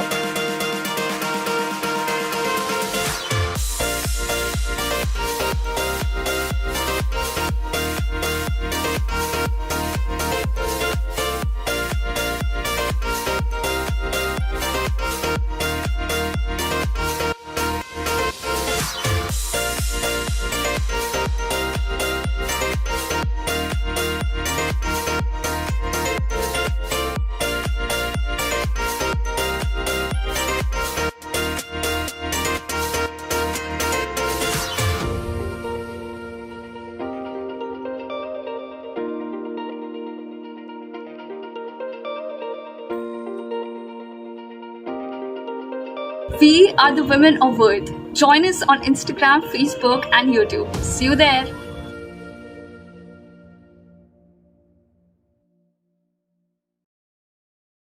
ಒಬ್ಬಂಟಿಗರು ಪುರುಷರು ಮತ್ತು ಸ್ತ್ರೀಯರು ನಿಮಗೆ 35 ಅಥವಾ ಅದಕ್ಕಿಂತ ಹೆಚ್ಚು ವಯಸ್ಸಿದ್ದಲ್ಲಿ ನಿಮಗಾಗಿ ವಿಶೇಷ ಕೂಟವನ್ನು ಏರ್ಪಡಿಸಲಾಗಿದೆ. ಈ ಕೂಟದ ಹೆಸರು ಫೆಲೋಶಿಪ್. ಇದು ಅಕ್ಟೋಬರ್ 10ನೇ ತಾರೀಕು 12:30ಕ್ಕೆ ಏರ್ಪಡಿಸಲಾಗಿದೆ. ದಯವಿಟ್ಟು ನಿಮ್ಮ ಹೆಸರನ್ನು ನೋಂದಾಯಿಸಿಕೊಳ್ಳಿರಿ. ನಿಮ್ಮ ತಿಂಗಳ ಕಾಣಿಕೆಯನ್ನು ನಮ್ಮ ಸಭೆಯ ಅಕೌಂಟಿಗೆ ಕಳುಹಿಸಬೇಕಾಗಿ ವಿನಂತಿ. ವಾರದ ಕಾಣಿಕೆಯನ್ನು ರಾಜು ಅವರ ನಂಬರಿಗೆ ಕಳುಹಿಸಬೇಕಾಗಿ ವಿನಂತಿ. ಧನ್ಯವಾದಗಳು. ಈ ಒಂದು ಸಮಯದಲ್ಲಿ ನಾವು ಪ್ರಾರ್ಥನೆ ಮಾಡಿ ಮುಕ್ತಾಯ ಮಾಡೋಣ. ಪ್ರಾರ್ಥಿಸೋಣ. ಭೂ ಪರಲೋಕವನ್ನು ಉಂಟು ಮಾಡಿದಂತಹ ಸರ್ವಶಕ್ತನಾದ ದೇವರೇ, ಕರ್ತನೆ, ಈ ಒಂದು ಒಳ್ಳೆ ಒಂದು ಸಮಯ ಕೊಟ್ಟಿದ್ದಕ್ಕಾಗಿ ನಾನು ನಿಮಗೆ ಕೃತಜ್ಞತೆಗಳು ಹೇಳ್ತೀನಿ ದೇವರೇ. ಈ ಒಂದು ಸಮಯದಲ್ಲಿ ದೇವರೇ, ಸಾಮುವೇಲನನ್ನ ದೇವರೇ ನೀವು ಅದ್ಭುತವಾಗಿ ದೇವರೇ ಉಪಯೋಗಿಸ್ಕೊಂಡ್ರಿ ಸ್ವಾಮಿ. ಖಂಡಿತವಾಗಿ ದೇವರೇ, ನೀವು ದೇವರೇ ಅವ್ರನ್ನ ಉಪಯೋಗಿಸ್ಕೊಂಡು ನಿಮ್ಮೊಂದು ವಾಕ್ಯಗಳನ್ನು ಅವ್ರು ಹಂಚಿಕೊಳ್ಳಿಕ್ಕೆ ದೇವರೇ ನಿಮ್ಮೊಂದು ಪವಿತ್ರಾತ್ಮನ ಸಹಾಯವನ್ನು ಮಾಡಿದ್ದಕ್ಕಾಗಿ ನಾನು ನಿಮಗೆ ಕೃತಜ್ಞತೆಗಳು ಹೇಳ್ತೀನಿ ದೇವರೇ. ಕರ್ತನಾದ ದೇವರೇ, ಒಂದು ಸಮಯದಲ್ಲಿ ದೇವರೇ ಎಸ್ಪೆಷಲಿ ದೇವರೇ ಪ್ರಾರ್ಥಿಸ್ತೀನಿ ಸ್ವಾಮಿ. ದೇವರೇ, ಸಭೆಯಲ್ಲಿ ಮತ್ತೆ ದೇವರೇ ನಮ್ಮ ಒಂದು ರಾಜ್ಯದಲ್ಲಿ, ದೇಶದಲ್ಲಿ, ಪ್ರಪಂಚಾದ್ಯಂತ ದೇವರೇ ಅನೇಕ ಜನರಿಗೆ ದೇವರೇ ಒಂದು ಕೋವಿಡ್ ಪಾಸಿಟಿವ್ ಬಂದಿದೆ ಸ್ವಾಮಿ. ಕರ್ತನಾದ ದೇವರೇ, ನೀವು ದೇವರೇ ನಿಮ್ಮ ಒಂದು ಅಮೂಲ್ಯವಾದ ಹಸ್ತಗಳಿಂದ ದೇವರೇ ಅವ್ರನ್ನ ಮುಟ್ಟಿ ಆಶೀರ್ವದಿಸಿ ದೇವರೇ ಅವ್ರನ್ನ ಗುಣಪಡಿಸಬೇಕಾಗಿ ಬೇಡಿಕೊಳ್ತೀನಿ ಕರ್ತನೆ. ಈಗ ಕರ್ತನಾದ ದೇವರೇ, ಒಂದು ಸಮಯ ಕೊಟ್ಟಿದ್ದಕ್ಕಾಗಿ ಸ್ತೋತ್ರ. ಒಂದು ಆರಾಧನೆಯನ್ನು ಯಶಸ್ವಿಯಾಗಿ ನಡೆಸಿದ್ದಕ್ಕಾಗಿ ಸ್ತೋತ್ರ. ಎಲ್ಲ ಘನಮಾನ ಮಹಿಮೆಯನ್ನು ನಿಮಗೆ ಸಲ್ಲಿಸುತ್ತಾ ಯೇಸು ಸ್ವಾಮಿ ನಿಮ್ಮೊಂದು ಪರಿಶುದ್ಧವಾದ ಹೆಸರಿನಲ್ಲಿ ಬೇಡಿ ಬಂದಿದ್ದೀನಿ ನನ್ನ ಪರಲೋಕದ ಪರಮ ತಂದೆಯಾದ ದೇವರೇ, ಆಮೇನ್.